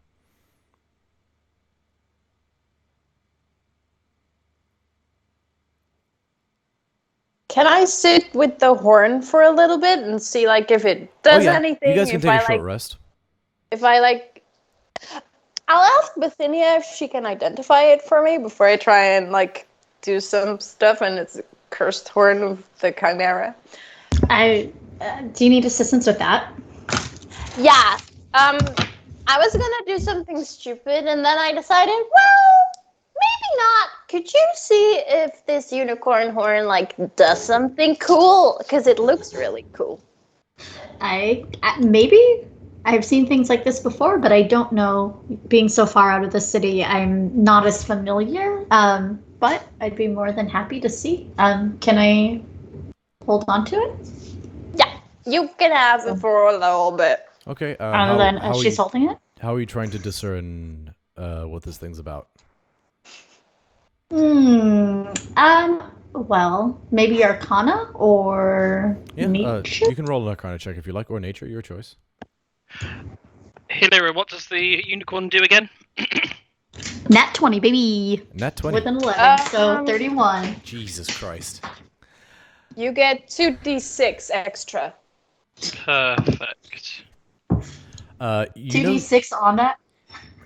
Nice, that brings me up to full. You know unicorn horns are incredibly powerful fonts of magic. Unicorn horns are incredibly powerful fonts of magic. Even with a nat 20, this is uncharted territory. You're not sure if a unicorn horn grown by a chimera would necessarily have the same or even an equal amount of magical properties to it. It's that would remain to be seen. You would have to basically. Nat 20 it's still sort of like what comes to mind immediately. You know that you'd have to basically do more investigating or sort of try to sort of experiment a bit more, learn more about it to see exactly what you could do with it. But if it is a pure unicorn horn somehow flawlessly grown by a chimera, a unicorn horn can make for a very powerful wands and foci. And can also be forged into weapons to make them powerful weapons of holy magic. And so as she's holding this, Hilera, would you like to hold on to this? I think that it is worth your time to hold on to it, because it could be something once we get back to the city, or someone who can, I don't know, offer me more research. I don't know. I'm like a fish out of water out of here, but I'm pretty sure that it's possible that this could be what we need it to be, but it may not be, you know. I don't know.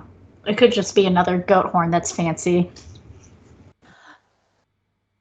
Well, it was on like a goat, so you know it was already special in its own right. But I'd like to hold on to it. You know, I'm the unicorn person, and you're the Pegasus person, then that's okay.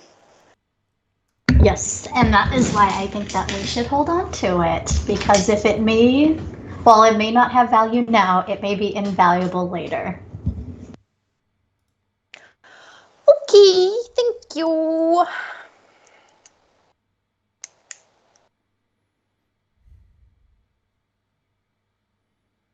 Very well.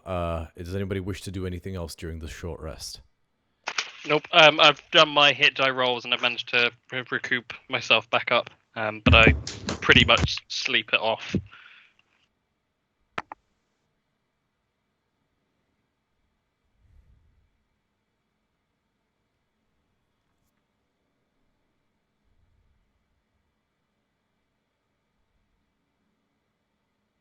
Very well.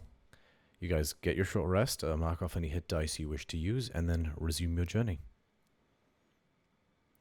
The rest of the day passes by without incident. You think you see another band of Leonin at one point, but they don't appear to pay you too much mind.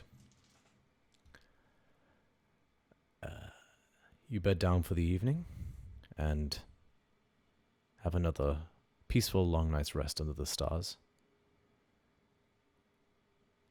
And the next morning you set off again, and about 2 hours into your journey, you begin to see a white mass in the distance. It gets a bit closer, and then the closer you get, you start to make out windmills and stone small towers and other structures, and a beautifully colorful city. There are tapestries and sort of cloths draped over each and every one of the houses, making a beautiful, colorful collage of woven patterns. There is no wall to this place. It is simply a, for lack of a better term, clusterfuck of buildings that have all been mishmashed together with a vague semblance of spiraling streets that are just areas of grass more than they are actual paved road. Does anyone this oh gosh, Amalia, do you see this up ahead? Are you familiar with this area? Amalia, you recognize it. It is Tethmos. You guys have arrived. Relay that back. The most unique building is a domed stone structure at the center, which you've heard Nazros mention before, and he confirms again. Aye, that is the Hall of the Matriarchs. That is our destination. Come, let us move. And you guys travel forwards. All right, let me just pull something up.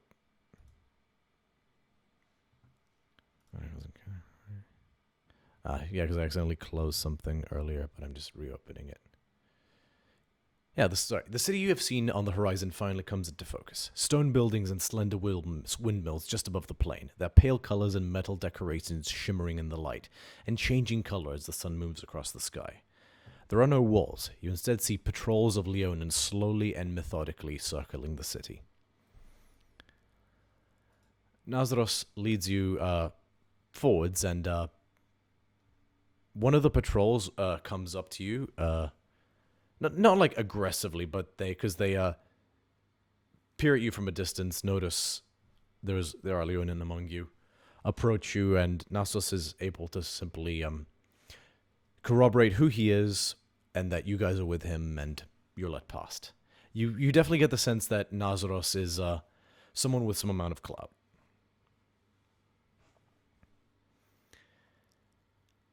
You guys will definitely attract a fair amount of stares as you walk through this sort of hodgepodge ramshackle of a city. There are little cub children who sort of just stare up at you guys. One of them sort of stares at you, Helena, for a second. You smile at it, and it just kind of like little meow, and just sort of scampers along. You see a couple of them basically like chasing each other as children do, but they'll run up to this wooden structure and they basically just start scaling it with their little claws. Like this, there's very much a 360-degree access to this city. Nazros first leads you to this great big pit-like area where you see Leonin in various states of butchering and preparation. And throughout the city, you've definitely seen them hanging what looks to be additional decorations and things from now on. It seems like some sort of occasion is occurring. And Nazros leaves the Chimera with them, exchanges a few words, and passes a small token of something to one of the butchers, basically. And the toothy older Leonin with like patches in his mane just gives a nod, like, yeah, and just returns to with his giant like cookery knives to chopping up something large.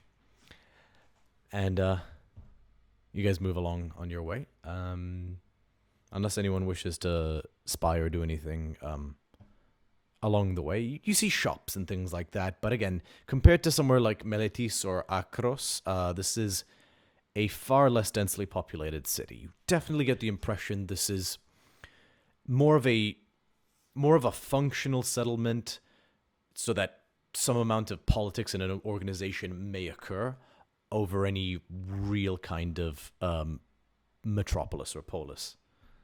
Any places of worship? Make a perception check.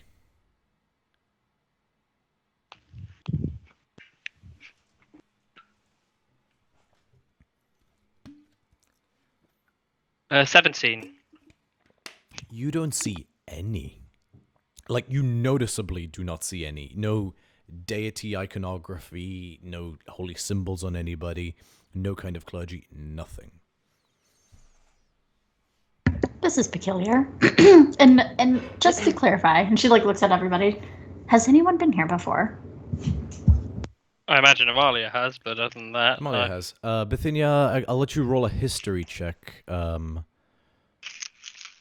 this moment. May have been something that... Oh, nat one, baby! Never mind. Yeah, definitely. You know there's Thought meant it to was be something that our uncle specific talked about. You know there's meant to be something specific about the lack of worship in the lands of the Leonin, but you can't quite remember what. Okay, so, you know, my uncles have been all around and they've told me tales of places, but this is not one of them. Amalia, for those of you who have done adventuring and things of that sort, should there be some that we check in with? Like, I don't want to say a welcome center, but there's got to be somewhere or someone that we can check in with, maybe? I'd hope that who we're with would be able to vouch for us. We might be okay for now. You are quite correct, Mr. Scotinos, and the Council of Matriarchs is the highest authority in all Leonin. I assure you, once you are presented, you will be more than made welcome within the city, at which point our business will have concluded and you are welcome to go about as you please, be it staying as long as you like in the city of your own accord or returning to other business.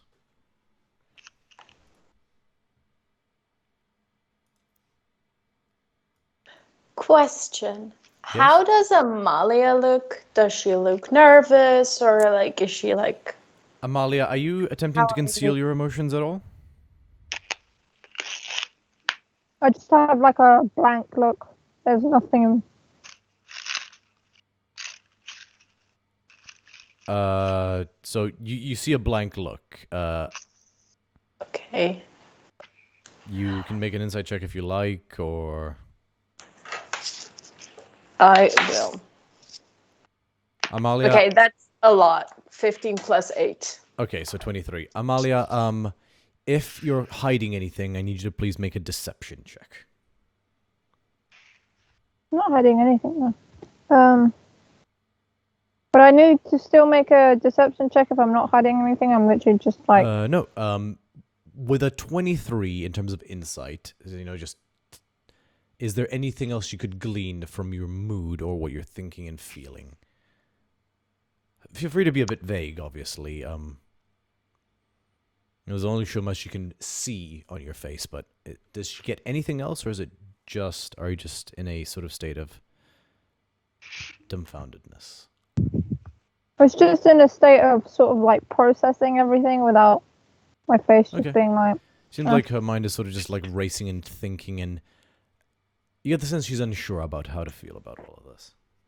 Could I move next to her and just reach my hand out towards hers? Yeah. To like take or like loop in or just something as like a way of like, I'm here for you, and like, yeah, kind of like just being supportive. Amalia, do you take it? Sort of look down at her hand, and then I just sort of take it and nod, and then look right. You guys proceed, and small as the settlement is, it's easy enough to, within a short while, reach the center, and you see the big domed building in clear focus now. A lot of the buildings here sort of are quite proudly decorated. This one is a bit more sparsely decorated, so it's just sort of like a smooth bricked stone dome. With like that slightly protrudes out of the ground with a small square building beneath it. It's a small octagonal. It's like octagon and then dome on the top. You flanking each side of the doorway, you see two heavily armed guards. You passing the doors. You pass the guards flanking the doorway in. Two enormous Leonin, each easily 7 feet tall, covered head to toe in thick bronze plates that makes them almost resemble statues. Each carries a very long poleaxe, similar in shape to Amalia's original axe, but on a 10-foot haft, as opposed to Amalia's more reduced form. Each has a massive tower shield in the other hand that dwarfs Scotty by itself in terms of height, each one. Stepping through the doorway, you enter an octagonal auditorium. About 2/3 of the seat... an octagonal... I am good at words. Stepping through the doorway, you enter an octagonal auditorium. About 2/3 of the seating is occupied by dozens upon dozens of female Leonin of varying ages, though they definitely skew towards being advanced in years. You understand where the Council of Matriarchs gets its name from.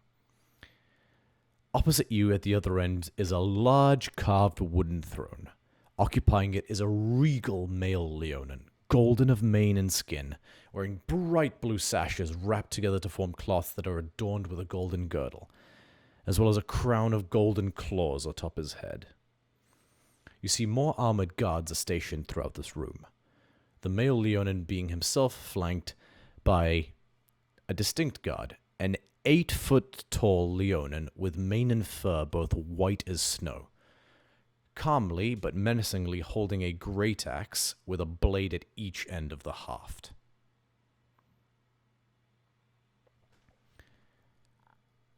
I let out a low whistle at that weapon. You suddenly notice shouting that has been coming from this room that you hadn't heard before. Well, that you hadn't paid mind to as well as you were sort of coming in. The shouting you hear comes from the center of the room in the open space, where another male Leonin, grey of fur and black mane, stands. He's not as bulky as some you've seen. Sorry, I lost my place.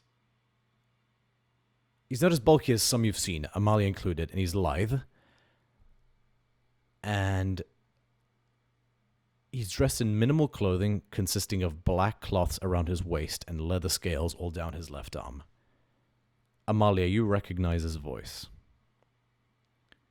He is not your father, but you do recognize the voice. And sure enough, you see on his leather scales on his arm, at the top where the leather shoulder pad resides, a white symbol painted onto the cloth, a clawed hand surrounded by wisps of smoke. A very familiar symbol. Amalia, a bolt of recognition pierces your heart as you see standing before you Rorak Dustcrawler, a Pride member you grew up with, just a few years older than you. You hear him in the middle of shouting, "Matriarchs, I beg of you, see reason. You would see an entire pride wiped from existence." You see a low chuckle rumble throughout the Leonin females, and one of them, just clad in sort of bright crimson robes adorned with silver thread at the side, pipes up. Young for a matriarch, but still you gather the Leonin equivalent of late 40s. Just scoffs at him. "Your pride made their choices, Dustcrawler. The law is the law. Now depart, Tethmos, and do not return." When we hear that name, I'm going to nudge Amalia, kind of gauging where we're currently standing and what might happen, not knowing whether or not this is her father or not. I literally, as the last thing I go, "Would you like me to hide you?" No, it's fine. If he tells him I'm here, he tells him. But I don't think he will.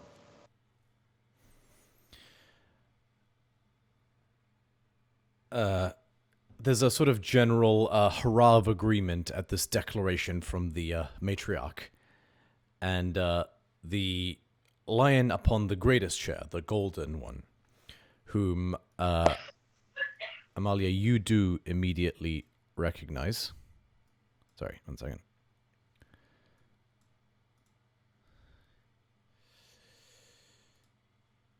I hate notes. How does Matt Mercer do this?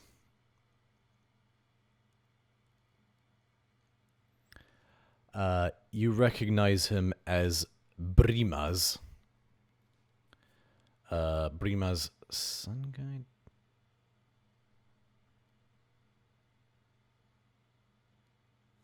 Sorry. This is embarrassing.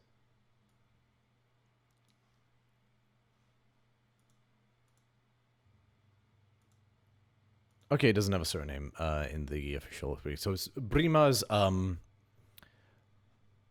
sun guide. No, sorry. What the fuck am I saying? Yeah, Brima's sun guide. God, this is embarrassing. Is basically the de facto leader of the Leonin. Unusual for a male to hold the role, but he has been elected speaker for the past few years. Even you who spent time outside the city would know this through sort of second word of mouth. Any Leonin you may have run into outside of the Valley of Oreskos. You don't know much about him, but you sort of sense a regality and presence. And he speaks with a deep authority as he pipes forward and boldly declares... Oh god, I lost my place.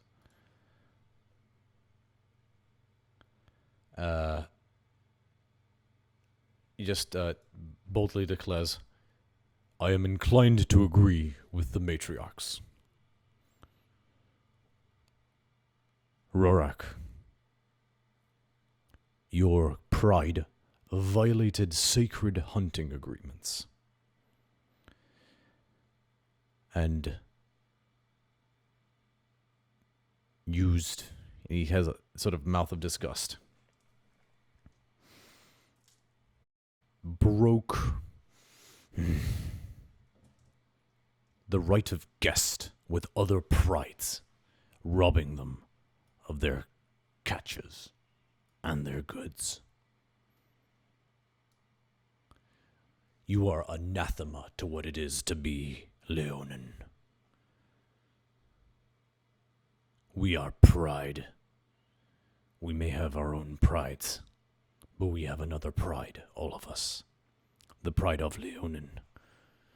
And we must be as one. You have broken that." Rorak just grimaces and just takes a step forward to yell. And you watch as the white lion teleports, as in literally disappears and reappears right in front of Rorak. Double-bladed axe out, or double-headed axe out, right at Rorak's throat. The white lion lets out a low grumble that just reverberates throughout the room and makes all of you terrified. Just a subtle threat. And Rorak is visibly trembling. The pregnant pause before the lion just slacks the blade slightly and then cracks Rorak across the chest with the center of the haft, sending him flying back 20 feet.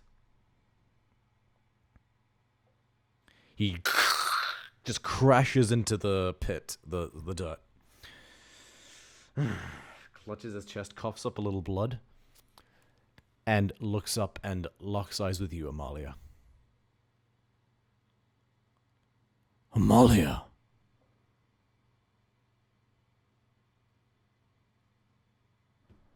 He said, Amalia! At this point, Nazaros sort of stands up. Pardon the intrusion. Speaker. And the speaker nods and says, long speaker. Hey, almost like a little joke. I have returned. And it seems my timing has been fortuitous. Amalia, do you know this man? I did once, not anymore. Amalia, I thought you were dead. We all thought you were dead. What is this? Oh, so he told you I was dead, did he? But he wished I was. There's a look of sort of like anger and shock in Rorak's face. It's basically cut up. The speaker raises his hand again. Brima's. Enough! Step forward, the two of you. Nazaros. Looks at Nazaros as well, and beckons him to step forward. Would you care to explain this?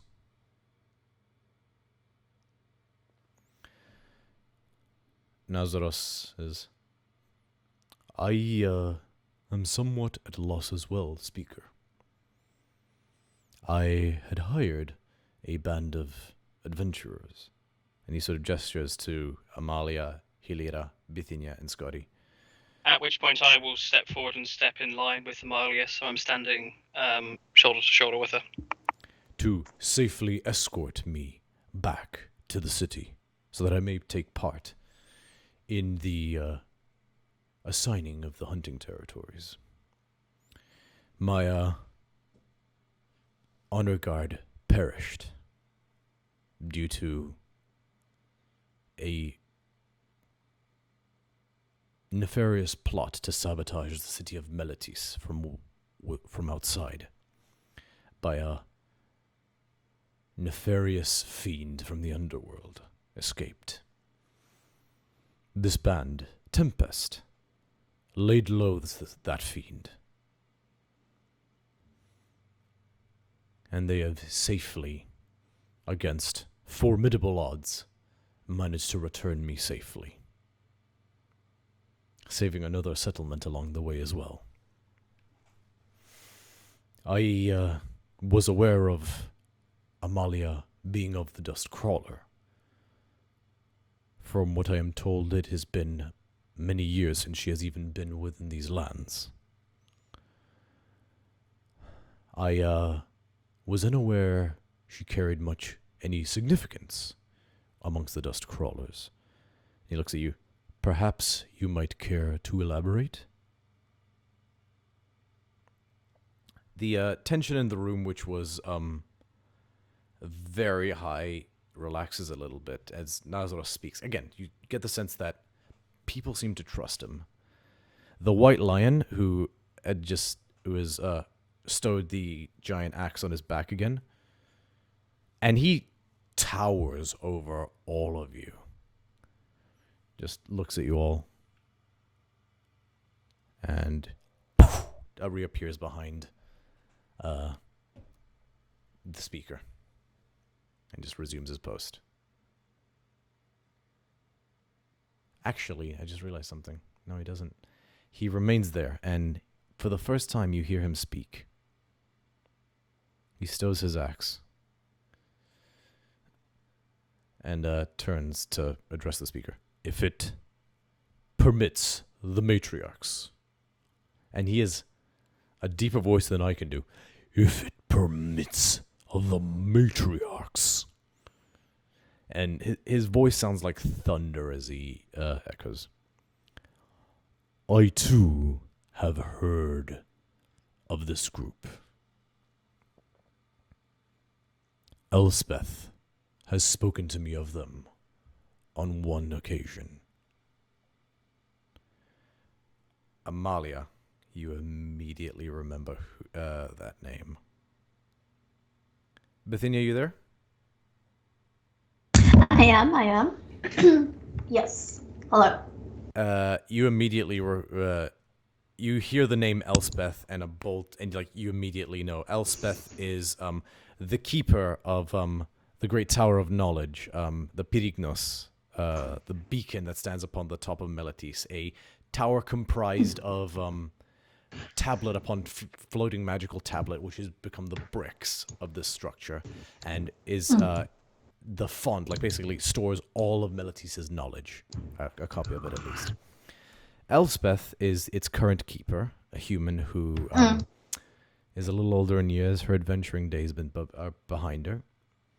But once upon a time, she, along with a group of people, slew Xenagos, the satyr who managed to ascend to godhood temporarily, before Elspeth, along with her band of adventurers, drove her spear into his heart and tore his soul asunder, so that he may never return.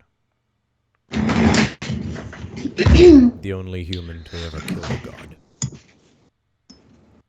So she is somewhat revered throughout Meletis, certainly, but all of Theros.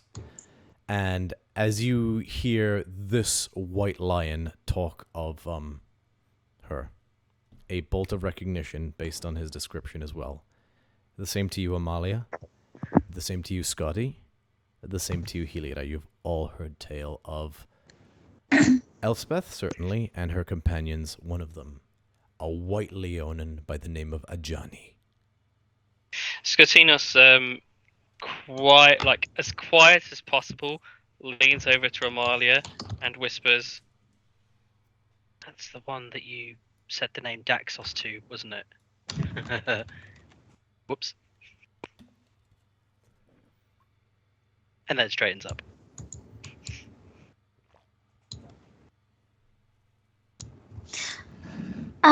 Hilera, are you familiar with this? Is this ringing a bell to you? Yes. It's a bit exciting, yeah? I don't really know what's going on. Silence! The speaker speaks again. What he says. You're supposed to All be of you silent step when he forward. says no talking. Thank you, Ajani. Ajani nods and teleports back to behind the speaker. I step in line with Amalia as she moves forward. He basically beckons all of you forward. Is this true, Amalia? How long have you been beyond these borders? I left when I was 16. I am currently 29. A long time. What caused you to leave?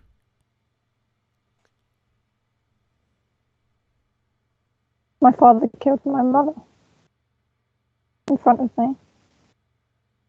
There's a And ripple of shock throughout even Rorak. What? He turns, speaker, I didn't know. I had no... Silence, Rorak.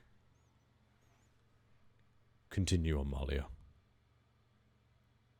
I was tired of being a robot, a plaything for him. Just to fight, stay out in the dark, and work on my skills. He wasn't a father. So I left. I swore if I ever came back, I would kill him with my bare hands. Loved my mother. One of the other matriarchs, a much older Leonin, in blue, like navy blue and wine red robes, says, "Tear out his tongue." He's got like a wild eye. And there's like a murmur of agreement of like into various different curses of violence. Matriarch Slayer. And the speaker speaks up again. So you are Amalia Dustcrawler, lost daughter of Ziore Dustcrawler, matriarch of the Dustcrawler clan. Pride, sorry. I was her once ago, yes, but I don't associate with my father or anything he has to offer anymore. Once my mother died, my legacy, what I stood for, died with her. I'm just Amalia now, of Tempest. This is my pride. And she nods to her Ubithinia and Soy.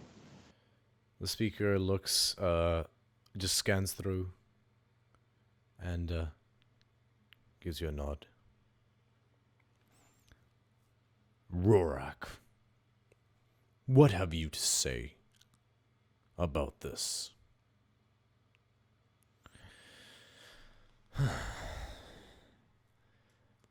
Please. I did not know.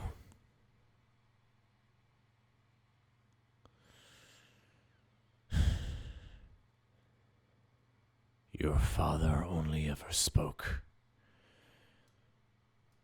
of a shadowy fiend coming into the night to take you both away from him.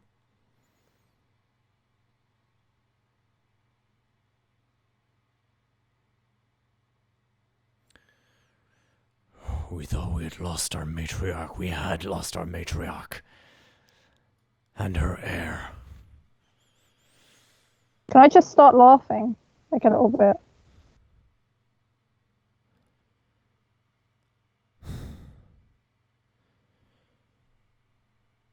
Amalia, I am sorry. I find this quite hilarious. He took the coward's way out and he's meant to be a leader. This is absolutely hilarious.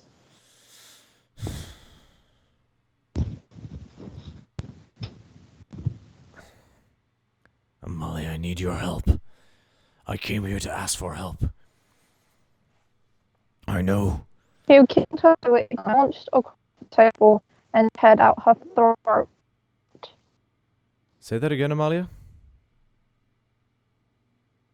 Oh, I just said he leaned across the table and carved out her throat while she attacked his face. Where do you think he got the scarf from?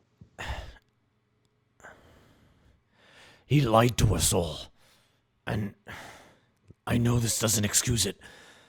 I was a child at the time. I know you were too. I let myself be convinced, but I see now. I watched him drive us to the brink of ruin. Convince us that we were somehow better than other clans, than other prides. But Amalia,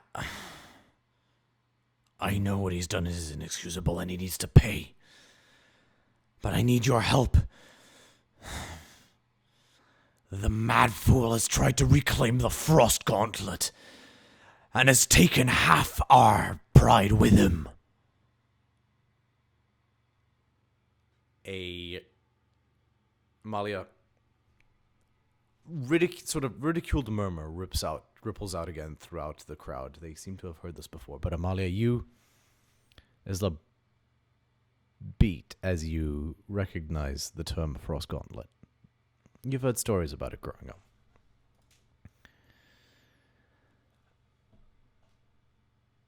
You know that the Frost Gauntlet is an old pass that goes under the Cataclysm Mountains.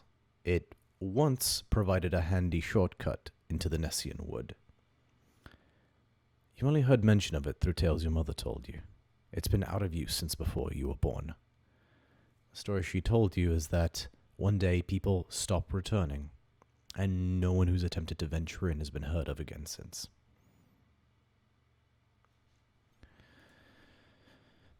If he's still alive, I won't stop you. I will hand you my war spikes if need be.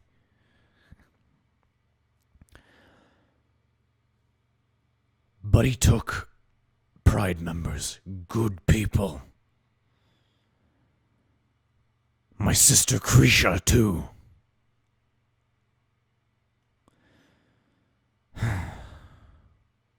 Amalia, please. I came here to ask for the help of the other prides, but... He looks to the rest of the group, to everybody who's listening in, to the crowd. I know the Dustcrawler sins are many. Amalia, please, I need your help. He said he took half the pride. Where's the other half?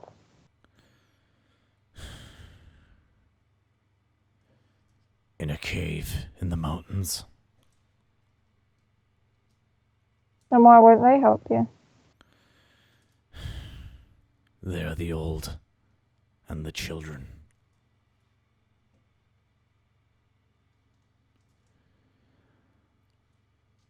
Amalia, you took every able-bodied fighter. We have nothing left.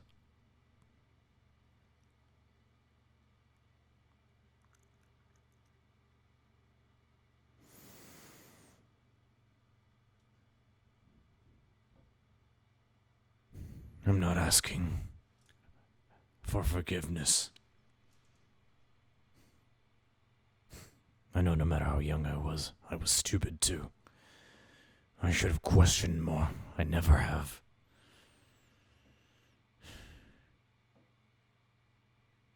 But I'm asking you.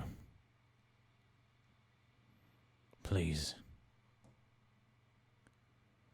Give us all the chance to make this right for you. And I promise you I will fight with you and for you until you may mount his head on your wall.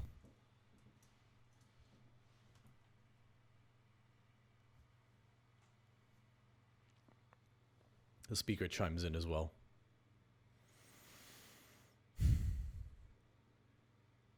This is an unusual turn of events, to be sure.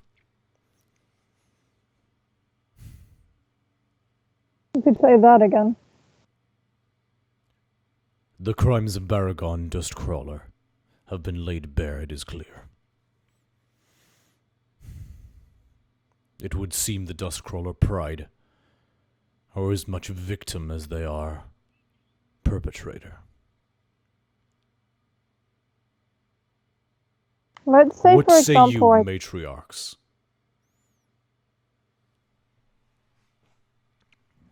And one of them steps up. Kill the traitor!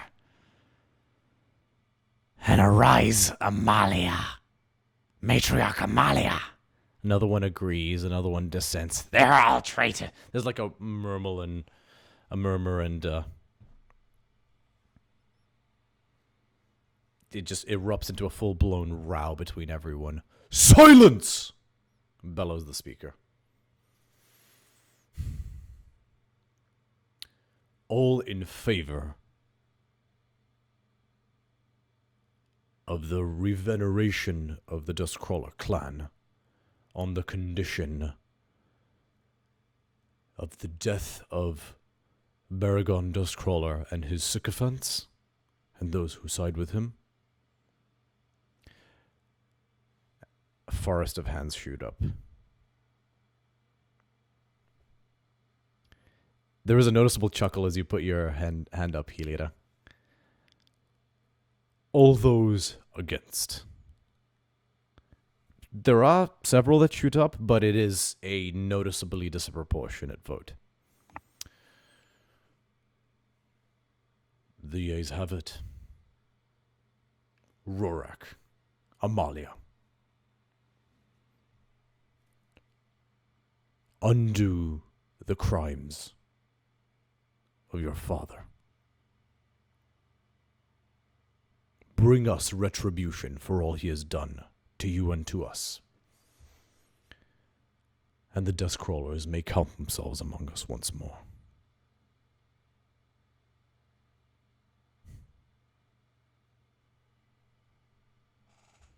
And there's a general murmur of acknowledgement and agreement. With, you hear a couple, Matriarch Amalia, ripple throughout. I'm going to quietly nudge Amalia again and whisper to her, vote or no vote. We won't do anything unless she wants us to. I'm still happy to return back to Melodies.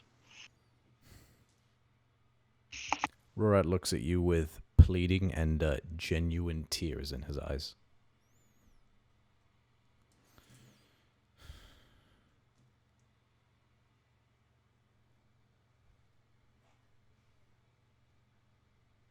If we do venture, and we do find them, and I do kill him, I'm not taking over.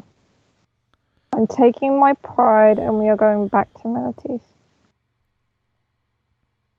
You can decide amongst yourselves who will step up as leader. But I am not taking over. After everything that has occurred, and I just noticed I never switched out the battle map. Sorry. After everything that has occurred, I don't blame you.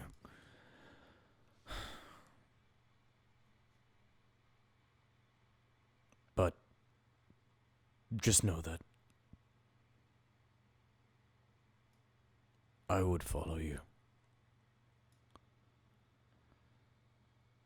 And I know many others would too. They all would in time. Well, of course you would follow me. You're not stupid. I've beaten you a couple of times when we were kids. I taught your sister how to fight a little bit before I left. It's been a long time, Amalia. A lot has changed. Yeah, I could still whip you a new one. I need to discuss with my pride what we're gonna do. If that's alright. I understand, but please decide soon. Every second is a second we may not have to save them.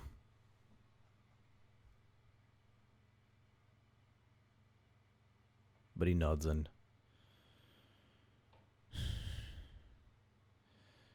I will be residing in the Black Paw Inn. And you know the Black Paw Inn, you've stayed there once or twice. It's sort of like the inn of Tethmos. And he ducks out and walks away.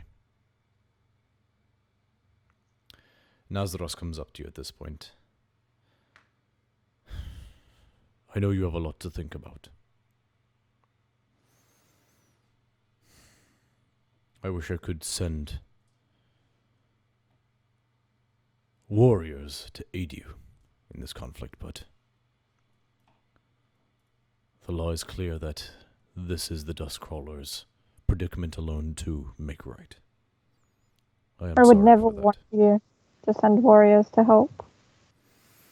The mess that he has put himself in is his mess alone, and if we were to go, it would be the four of us and anyone else willing to help. But no one should be told to help. They should help because they want to. I would never ask for your generosity in that sort of way, but thank you. He gives a nodding smile. There is, however, a small matter of honoring our agreement.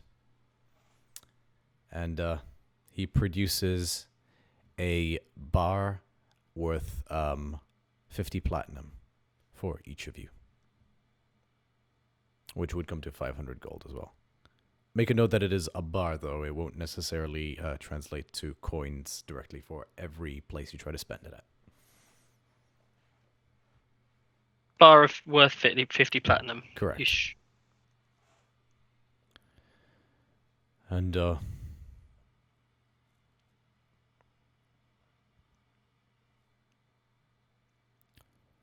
pass by the that butcher we spoke to before you leave the city by tomorrow. Just tell him I sent you to collect. I thank you all. You've saved my life on more than one occasion. You have been every bit the terrific guards and escort that I could have ever asked for. Know that you all have friends here.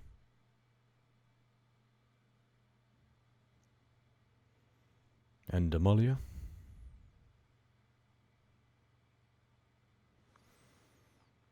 I know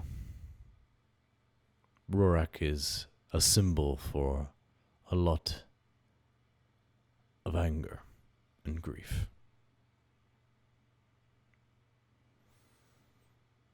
But I have known him a long time. There is a good heart underneath it all there. He will do right by you if you give him the chance.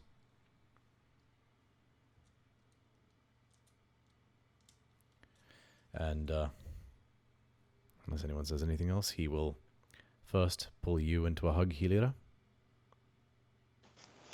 I will, as he pulls away from the hug, I hug him back, of course, because I love hugs. I will give him a kiss on the cheek and say, fuck you too. And then that's it. The thing is like, whoa, whoa, whoa. There is some tension here that needs working out. He just chuckles. You're 100% sure you're not part Leonin. You have our attitude. Thanks. He doesn't instinctively go for a hug with you, unsure, Scotty, but he'll sort of like hold his hand out for a hand brace, but it's sort of up to you how you receive it. I turn it into a cabbage. Cabbage? So I'll close his hand into a fist, and then I'll just put my hand over his fist and say, ah. He puts his hand over the top of yours and just shakes it and says, Oh. And disappointed that he has failed to troll his handshake, Scotini just goes, oh, yeah, cool, and just nods. he just says, was that some youth thing I'm too ancient to understand? And he just steps back and then he speaks to someone else. He gives you a sort of noble nod of acknowledgement, Bithynia. He offers you his hand. He makes no assumptions. And Bithynia reaches her hand out and places one palm to palm, and then the other one on top of the top of his hand. He places his finally on top of basically in like a sort of mutual clasp and does a similar thing to Scotty, but his, like, this time it's sort of... Less cabbages. Exactly, another cabbage. And last but not least, he'll place his hand on your shoulder, Amalia, and sort of just pull in for a sort of Leonin, more familiar greeting of sort of touching foreheads and muzzles for a moment.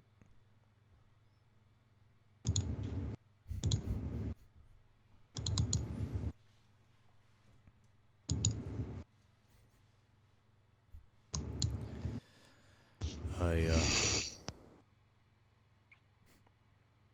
just know that as someone with 9 daughters of his own,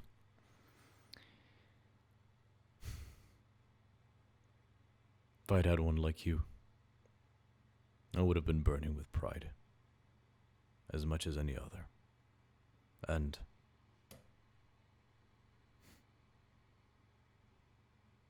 any father who can't see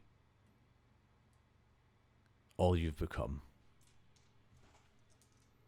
is unworthy of the title.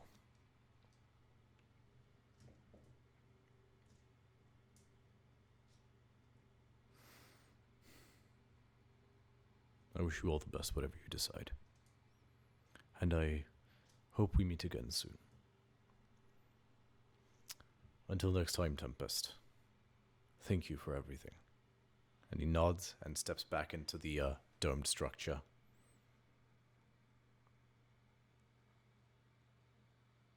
He was married? No! Ooh. How can he be so nice sometimes? All the Leonin at the same time as you say that, Helita like wince, like as like they like clasp their ear. They'll look at you. It's like, oh. Sensitive. Yeah, we're cats. Well, that's a you problem. Don't make it a me problem. This 7 foot tall, like armor plated, like guard just looks at you as like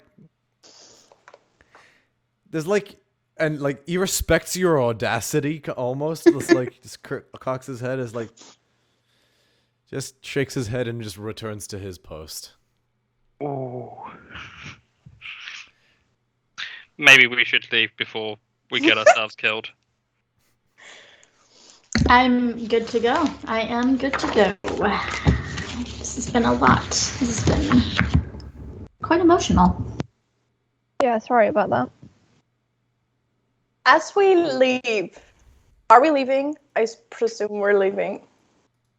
Well, Can I put my shield like extended in like a weird way and have like my shield do like a expression as I'm walking away to the guard?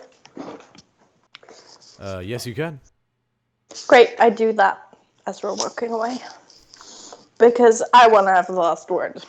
We're going to die. There was no discernible response. That's it. We've been marked for death by the assassins. That's it.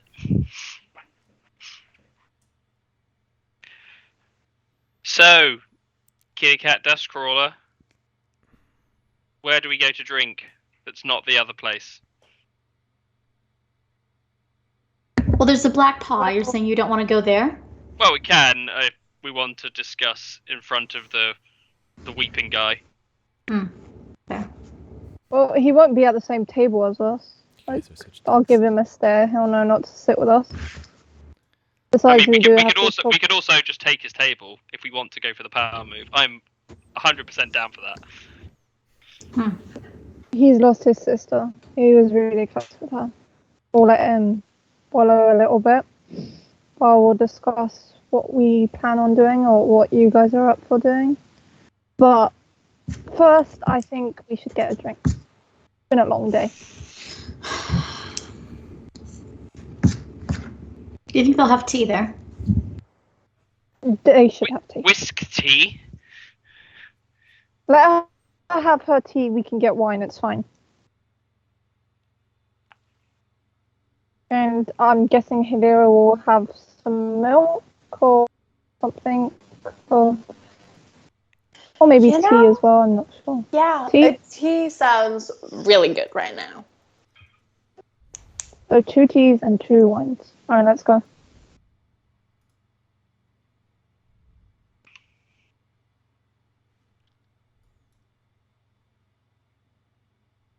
Well, at least we know we're not going to bump into them on the way through the town.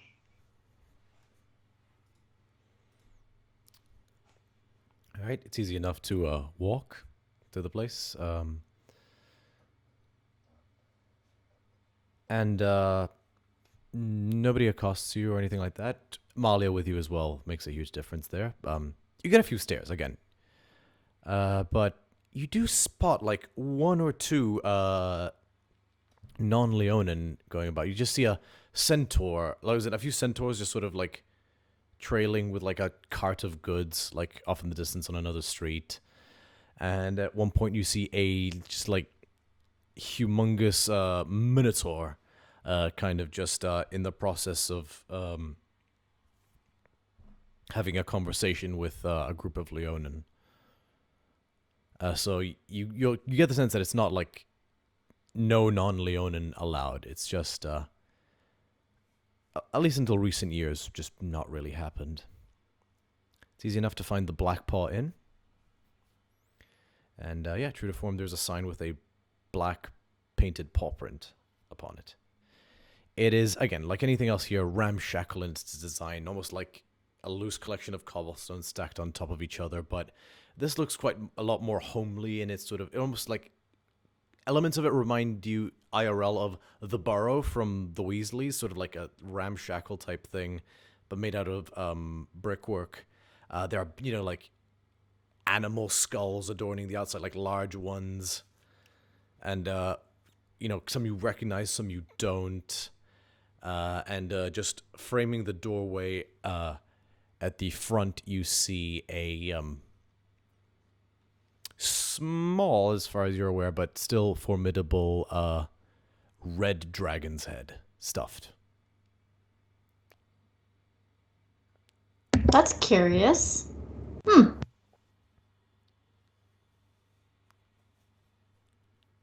Ubithinia's pretty interested in this thing, and so she's gonna go up and get a closer look. Yeah, it's she right can. in the doorway. You have to side, like someone's leaving, like, excuse me, and you have to sidestep him. But yeah, it's a mounted stuffed red dragon's head, right above the doorway in. Like taxidermy. Yeah, taxidermy. You hear thunderous drums coming from the inside. And as you step in, there's like a, you know, like sort of like big Hawaiian drum style, like dum boom boom boom music, with a very tall, lanky male Leonin, very heavily braided mane, in the process of playing an Aeolus alongside. So it's like sort of this one pipe instrument accompanying these thunderous drums in a sort of interesting juxtaposition that works. Clara, we don't have to go to the back of the bus for a party. Yeah. Do you think it's appropriate if I ask somebody to dance right now, or should I just like wait? Absolutely not. You do you, boo. Are you You sure? can ask someone to dance, it's fine. Okay. They don't know us here. It's fine. Amalia. And I'll do a little fancy bow and put my hand out. Will you do me the honor of dancing with me? She turns to Scotty and she just kind of whispers, see, the thing is, I don't want to dance. I'm not a dancing type, and I'm also just want to drink. But the thing is, she's really I sort of like take your like I said, let's sort of like smile and then gently squeeze your shoulder, and then I will turn and walk to Hilira and go. As Amalia's champion, I would be happy to accept on her behalf. Okay. All right. There are a few people dancing, and interestingly enough, they like you're given a couple unusual looks. Make a performance check. Do I have any music ready?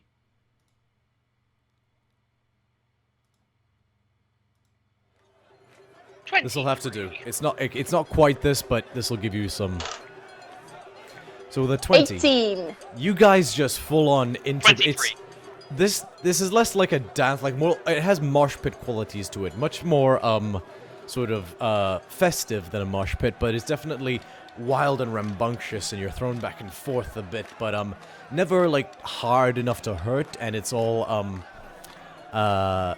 wild but fun. And at one point, you're basically grabbed by a sort of brutish Leonin Helida by like your shoulder, and he basically flings you upward, and you like get a good like 15 feet into the air before you come back down again. And he catches you, and he just sends you on your way. And Scotty, you look like concerned for a moment, and the muscled Leonin misunderstands your look and grabs you as well, and then flings you as well. And as that happens, I bring out my horn and I cast Featherfall and I glide gracefully down into Hilira's arms. The big, like, brutish one, like Leonin, just claps. Again.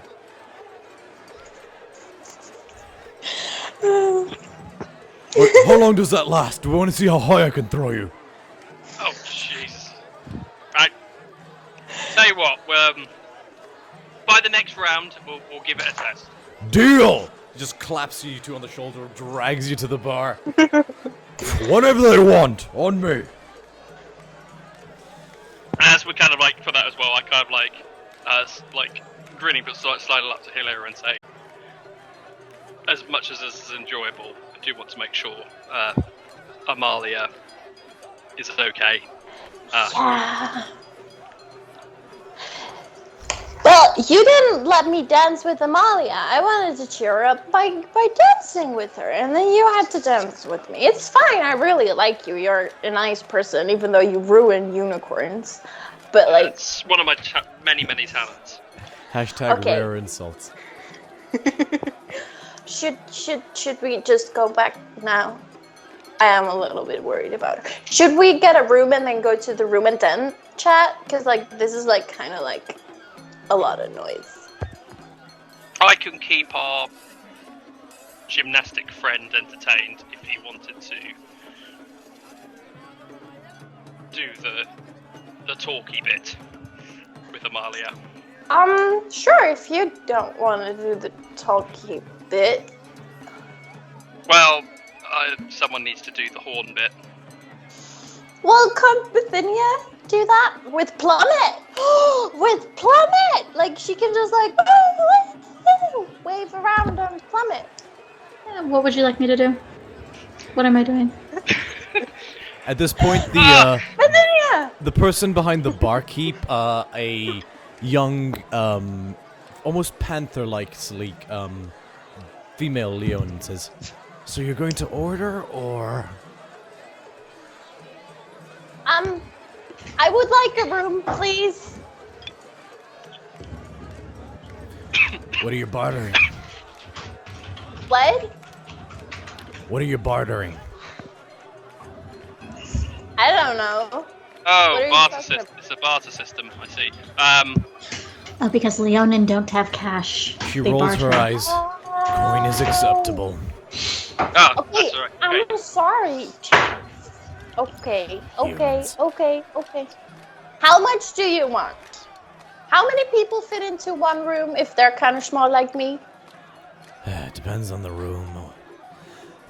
We can get a room for 4, which would run you 5 gold drachmae.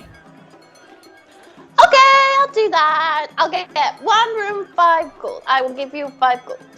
And she'll clarify, the upcharge is, to get these turned into something that's more use for our people, so I apologize. Oh, that's fine. But she takes And the for our coins. drinks that are being offered, I ask for the most peculiar object that they can fill with wine, like a wine vase or a skillet. I don't mind. She looks at you for a moment and smiles. That has a decent volume, of course.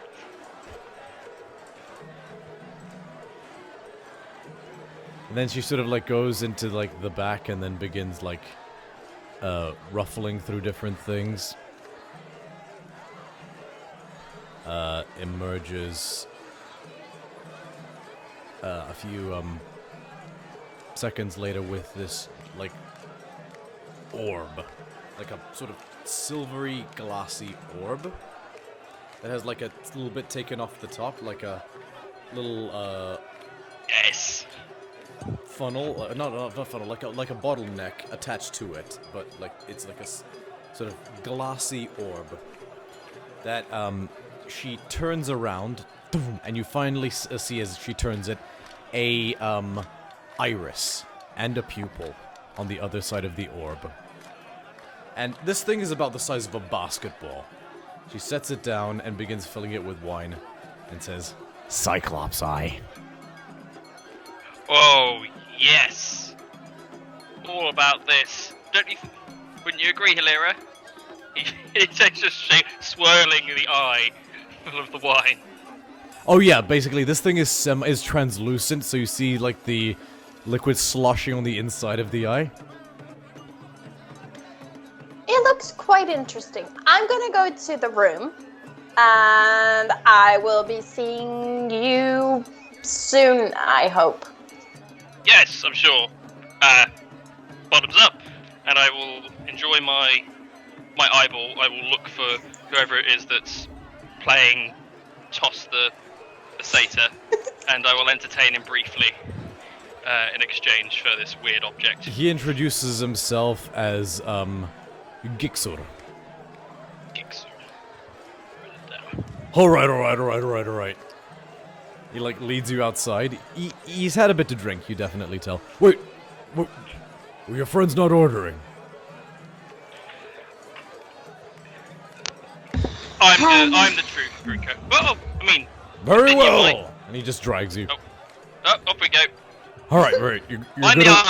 You're gonna want to put this down. Trust me, you're gonna want to put this down. Alright, fine. And yeah, his muscles have muscles, and one of his biceps is wider than your torso, so Alright. And he sort of does this thing. You like hold it down. Run at me, and then put your hoof here. You're okay, right? You're not gonna like fall to your death if I do this.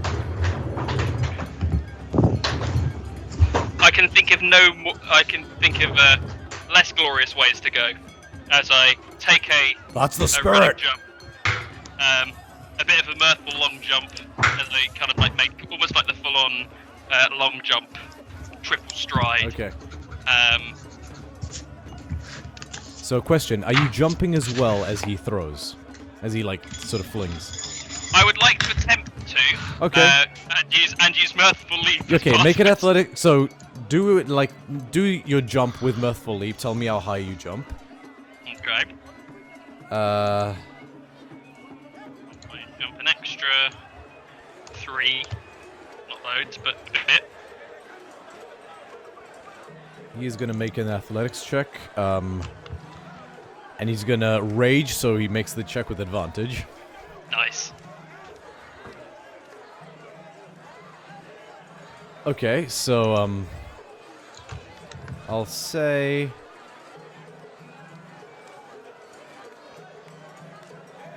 Cool. What'd you roll? What is the total? It's a 3. Am I rolling something on top? Is that with the D8? That's the D8 is a 3. Oh yeah, the D8 is a 3. The amount you can high jump, I believe is, it's a number of feet equal to your strength modifier. Then that's an extra 1. I'll say make an athletics check. Okay. That I can do. 18. Okay, so I will say that'll make it a total of you're able to jump 10 feet into the air with that, with an 18 plus mirthful leap plus the athletic check, 10 feet into the air. Nice. With his athletics check, you are flung 40 feet upwards. And you're like, woo, you just get a clear view of the entire city with all the twinkling little fiery lights. And just the night image of the grass and the stars of Nyx above for a second. Before you feel the rush as you're coming back down. And I will almost like, whilst kind of like allowing the thoughts kind of take over, move my body to almost into that sort of like lounging in the air kind of pose as I take my horn and blow downwards a gust of red feathers to feather for my landing. very nice. And he comes back down. You're alright, little one. Just claps you really hard on the shoulder. I grin, give him a cheery shoulder barge, take my Cyclops eye. Here all night, and I will then also retire and look for everyone else.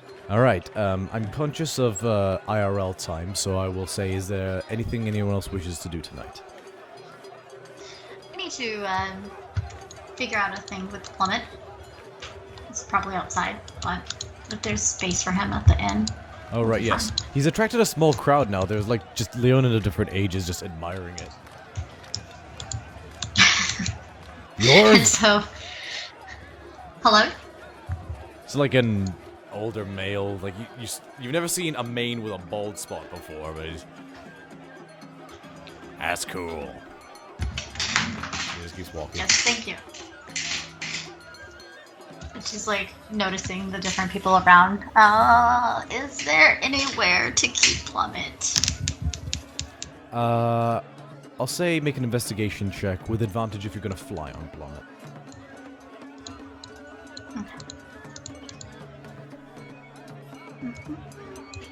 We're investigating. 16. Okay, it takes you about half an hour to basically sort of... you try to fly high, and then you hear some, like, panicking and, like, people getting ready to throw javelins, so you come back down again, and it's, like, basically, like, they say, like, fly, like, slowly, don't, like, try to... Make it clear that you're, like, a civilian and not a predator. And that's fine, so you hover around, not, like, close enough that you can be identified. Leonin don't traditionally have, mounts, just in general, they don't...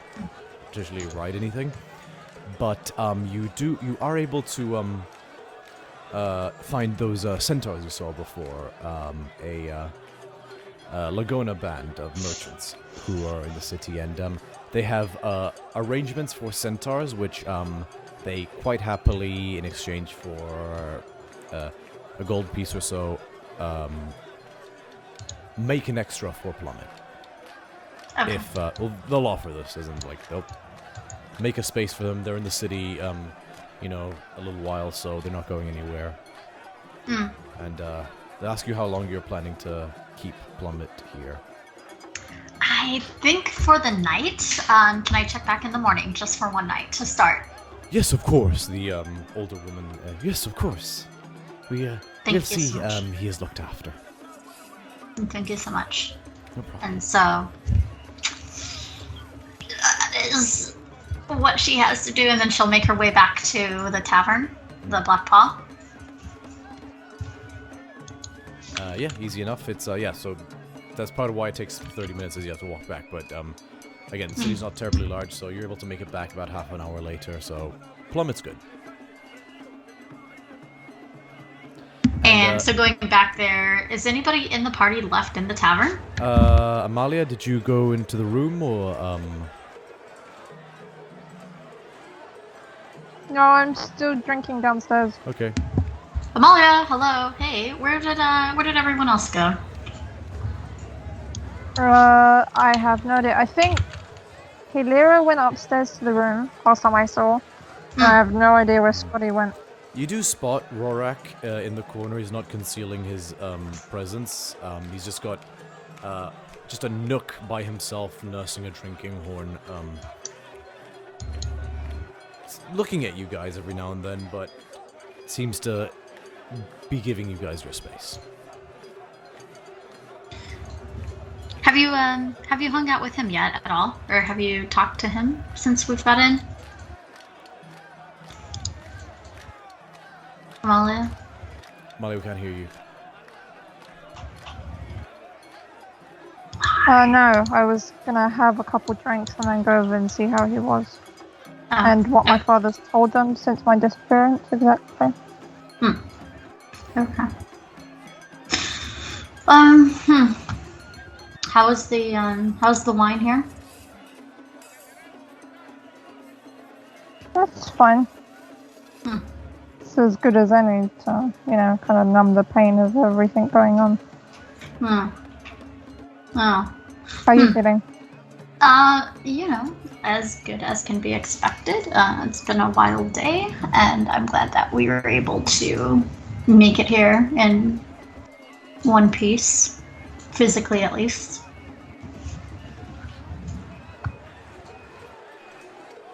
I think maybe I'll go up to the bar and I'll go get something to drink. So she like makes her way up there. Do they have tea? Is that a Mythos thing? Tea is in Theros. That's fine. She just looks at you like, no, sorry, but if Leonin drink is too strong for you, perhaps one of the females can breastfeed you. And Ubithinia's just like, what the I'm This is kidding. weird. She I may have a thing. And she grabs like this bowl, a wooden bowl, fishes these very sort of plump, slightly you seem overripe figs out of a jar or like a case, and just begins mashing the shit out of them. Ubithinia looks on like, what the hell did I just get? She then takes why like a always sort of like difficult? bronze presser thing and just like presses, and then just like pours the contents into a cup. Here, 5 copper. Okay, and what Or do you best call this barter. drink? What is this drink called? Fig juice. Big juice. I will go for it. Thank you so much. And then she just slides the 5 copper over. It's like, thank you. Take a sip. It's nice, sweet. Mm. Little tangy. It's, you know, Bethinia's just happy it's not a Molotov cocktail. It's good. It's decent. Not alcoholic. She'll be able to keep her faculties about her, which is she's more concerned about. And so I guess she'll make her way to the corner where our friend is. Okay, Scotty, are you joining them?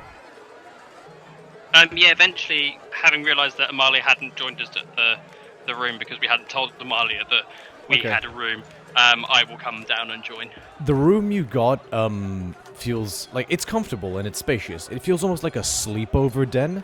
It's not as large as you thought, but it is big enough to accommodate all of you. But there's like hammocks stacked on top of each other of like really fine fabrics that are sort of nice to sort of fall into. It's warm in this part of the world, so the chill hasn't come in, so it is able to you're able to easily just relax into the hammocks, and it's fine. There's a small fire pit in one corner of the room, various different little amenities dipped and dotted about. There's even a small bowl which contains bits of dried jerky. But yeah, you guys head back down and you rejoin Amalia, and soon enough you're all four hanging around this table again. And you guys as well do notice Rorak still there, just nursing his drink. Alright, I'll say it. Do you want to help or not?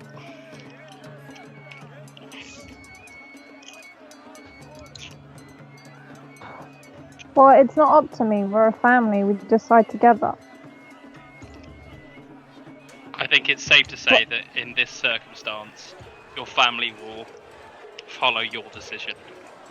Much like we followed Eslin way back when. This is your Thassa, and we will go where need be. Just to, promise me you won't retire immediately afterwards, eh? He says with a grin and sort of like nudges you on the shoulder playfully. Yeah, no, I would never retire. Plus, seeing all the shenanigans you'll get up to and what happens with you and Galatea is more than enough entertainment to get me back to Melodies. Oh, I don't think there is enough ice to soothe the burn in my chest after that comment. I mean that in a loving sister, I want you I to be know. happy in a way. Plus, Hilira is kind of like a little sister that I need to protect. So, And Ubithinia is kind of like the I told you so older sister that I never had. I wish I kind of did have, so, you know. But then Mia looks over. You're welcome. Would you two be okay if we did, you know, proceed to go off into the mountains, kill my dad, and hopefully bring some justice to bring the Duskcrawlers back into the Leonin Pride Crown? Blah, blah, blah, blah, blah.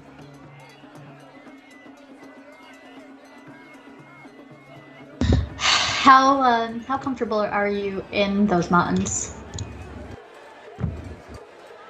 We used to train up there when I was a child. And you're comfortable going back there? You don't think too much has changed? I think we'll be fine. As long as we stick together, I'm sure we'll be fine. Oh, well, I am a fish out of water. I am not from here, nor do I recognize anyone near us. I trust you and your experience in this area with these people. So if you're feeling comfortable, so am I. She nods and then she turns over and looks at Hilera. Well, you know, I don't really know this place, but what I do know is, from what you told me, you told all of us, is your dad is a dick. And if you want to kill him, I say, let's go. You know when you swear, it's the cutest thing I've ever seen in my life. Alright, so we have 3 yeses and 1 maybe. And she looks up and she looks at the corner to see where Rorak is sitting. He meets your eye immediately. And then she looks back at everyone else. Just, I think I need to go speak to him before I make my mind up. Is that alright?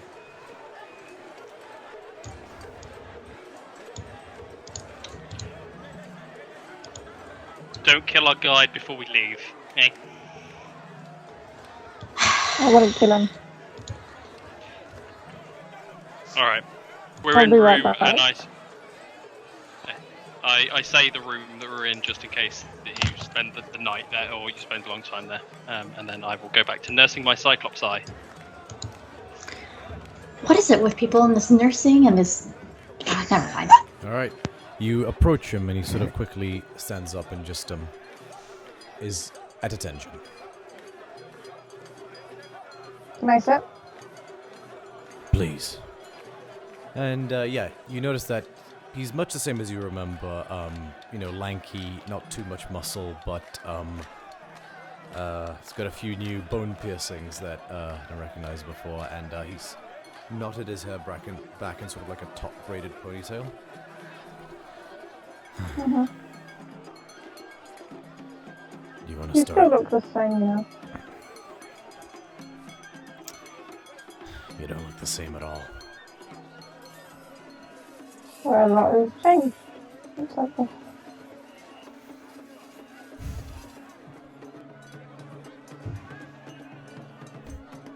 What did he tell you when I left?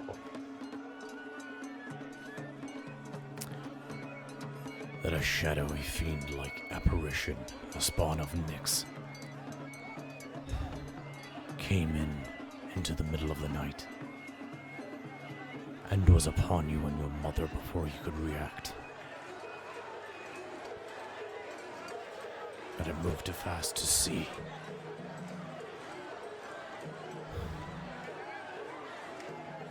And none of you asked where he got the claw mark on his eye? By his statement, trying to save your lives and failing. Such a coward. I know that now.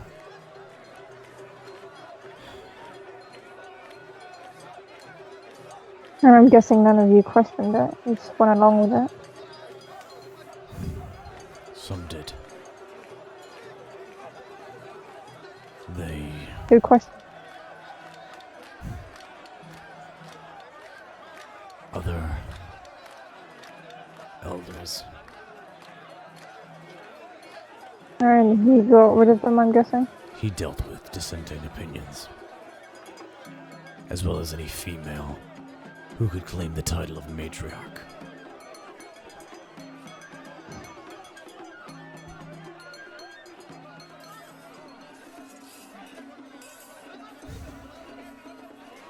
Did anyone take my mother's place?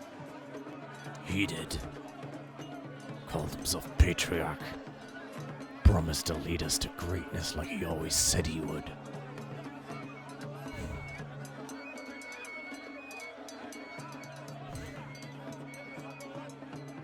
I was young and leaderless. I let myself believe him.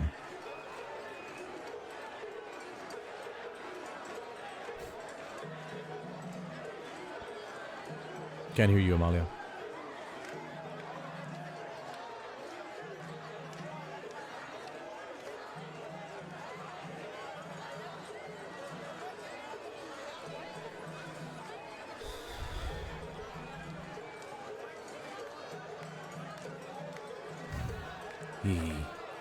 While you're fixing that, Aurora will continue. He never respected our ways.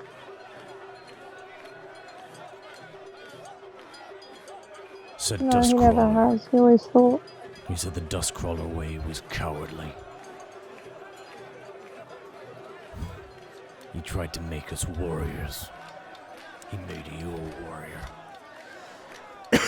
But we never were.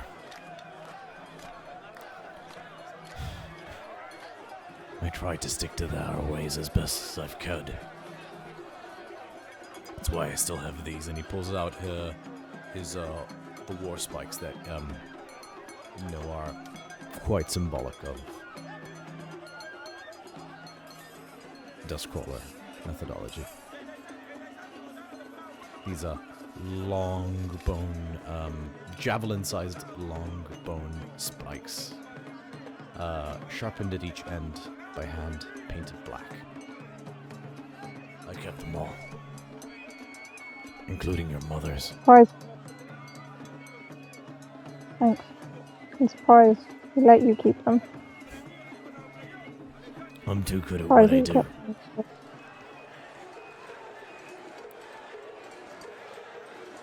If I do go with you,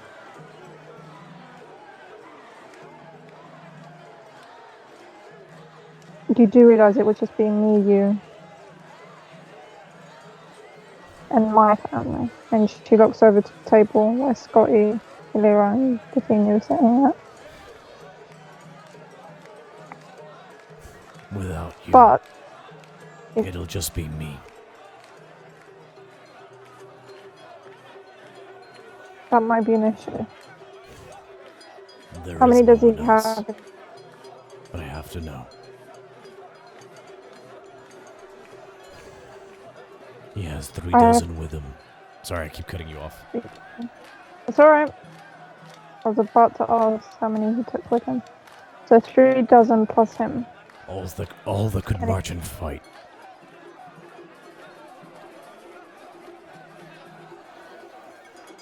Know that not all would stand by him. They'll listen to me, and more importantly, they'll listen to you.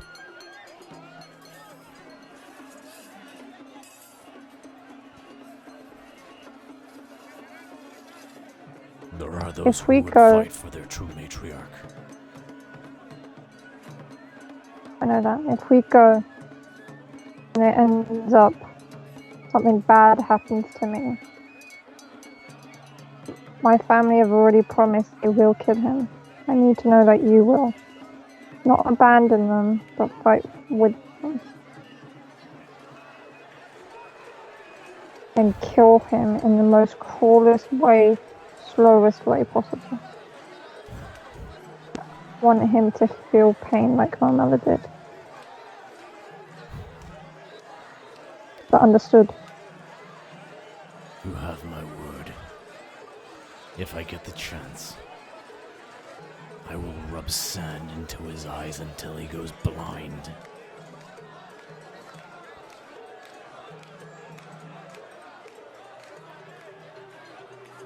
And then I'll let... That looks like...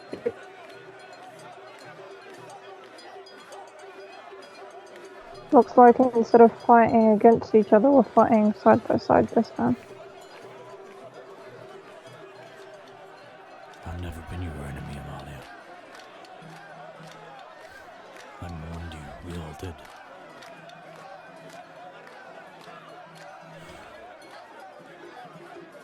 And we are sorry we were deceived. We were deceived. It's fine. Please give us the Like I chance to make said. it right. Rest today, tonight. We'll convene in the morning around 9 and we'll head up. We should convene at sunrise. If you're with me, we can travel fast.